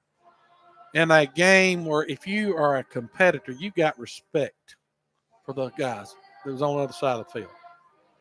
And, I don't have enough in my feeble vocabulary to tell you how great that number 4 played tonight. Dino Embry. And Gutsy. And Gutsy. I mean, he was limping around out there and threw a 34-yard touchdown pass to Levi White and threaded the needle on 4th and 15 or 16. All right, Greg. All right, we got a coach down there. We're going to send it down to the sideline and talk to the winning coach, Billy Adams. All right, Coach. What a battle tonight. Tell me what you take away from the game is for your coaches in this football team. Yeah, I was proud of our guys to come out and played really hard at the beginning, got a lead, and then they kind of let them get back in it right there. Got a little bit of adversity, actually trailed for a second. But I was proud. They showed a lot of catch, a lot of heart there. They, didn't give up and was able to make a play at the end, make a stop there. So I'm proud for the win. Good, tough win tonight, okay? So show a lot of heart, a lot of character, not proud for that. Still things we got to work on and fix, but very proud of the effort, heart, and character shown tonight. No doubt about it, Coach. I'll let you enjoy this win with your football team. Congratulations. All right. Coach Adams realizing that he had a tough one tonight. And but you do have to give credit to Locust Fork. The seniors, 2 seniors made a play that put you ahead, and a senior intercepted the ball when they were going in to score to seal the win. And just, I don't know if I've watched a game where seniors stood and shined any greater than this game tonight for Locust Fork. And I just can't say enough about Connor Timmerman and the ability that he had throwing the football tonight. I mean, he was fantastic. His decision-making was fantastic. I know he wished he had that last one back, but he was under the stress when he threw it. But it was a classic game, one that we were lucky enough to get the broadcast. And Locust Fork goes to 5-0, and Pennington goes to 3-2, and both of them have a lot in front of them, I think, down the road in their season. So, Jeffrey, your closing comments. Well, we talked at the early part of the game, kind of what the differences of the game would be, and obviously it was turnovers in the first half. You had both teams easily. J.B. Pennington, again, way down in the first half, things not going their way. They could have easily said, it's not our night. let's look to next week. Locust Fork could have done the same thing in the second half. J.B. Pennington, they came all the way back. The momentum was on their favor. They got a couple of stops. And, again, I think it's a credit to both coaching staffs, to both of these teams. Again, I think, if the game would have continued to go a couple more possessions, J.B. Pennington may have found themselves back in the lead again. But Locust Fork, we talked about who had the ball last. They made a play at the end, able to get the stop. And, again, just a great night for high school football, Blount County football. And again, certainly, again, we pull for Locust Fork. But, again, J.B. Pennington, what an effort tonight. I think they're, again, a very well-coached team. Me too. You talked about their band, and you're always one of the first to talk about it. Great kids, great community, great fans. I think tonight, one of those that does emulate that. And, again, we wish J.B. Pennington the best. We'll be pulling for them every game they play the rest of the year. We love the county schools. And, again, this was just a game that you could go back in 10 or 12 plays, and it goes different on any of those, and there's a different outcome. Well, Pennington is a great community. Bluffsville's a great area. Some of my closest friends are up there. The River Boys, and they're probably listening right now. All that bunch are fantastic, and they ought to be proud of their team tonight. And I'm going to tell you something. I thought both bands tonight were fantastic. They were great. I thought both cheerleading groups were great.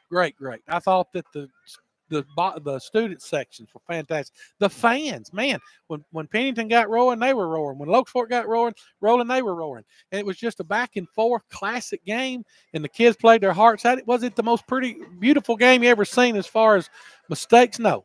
I'm sure Pennington's sitting there thinking, we made enough turnovers and penalties to lose 15 games. Locust Fork probably saying we made enough bonehead mistakes on defense and not tackling and not wrapping up to do.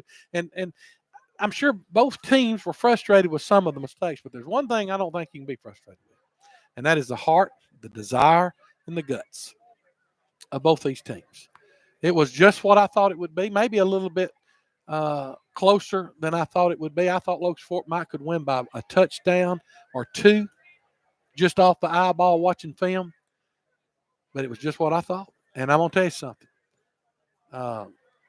We got to watch the greatest player Locust Fork's ever had, in my opinion, play tonight. And when the game was on the line and you had to have a play, Dino Embry threads the needle on a 35-yard touchdown pass play to put the Hornets ahead. And when you had to have a stop, 0-52, Hammond Brazil comes away with an interception. How ironic that a defensive play determined the end of this game. So, kudos to both teams. Congratulations to the Hornets. I think that is 17 games in a row in the regular season that Locust Fork has won, which is a record for this school. And I believe that they have won 21 out of 23 games in the last so many days or something like that. So a great night, a great win. I think both these coaches got a lot to be proud of, and they're both great coaches.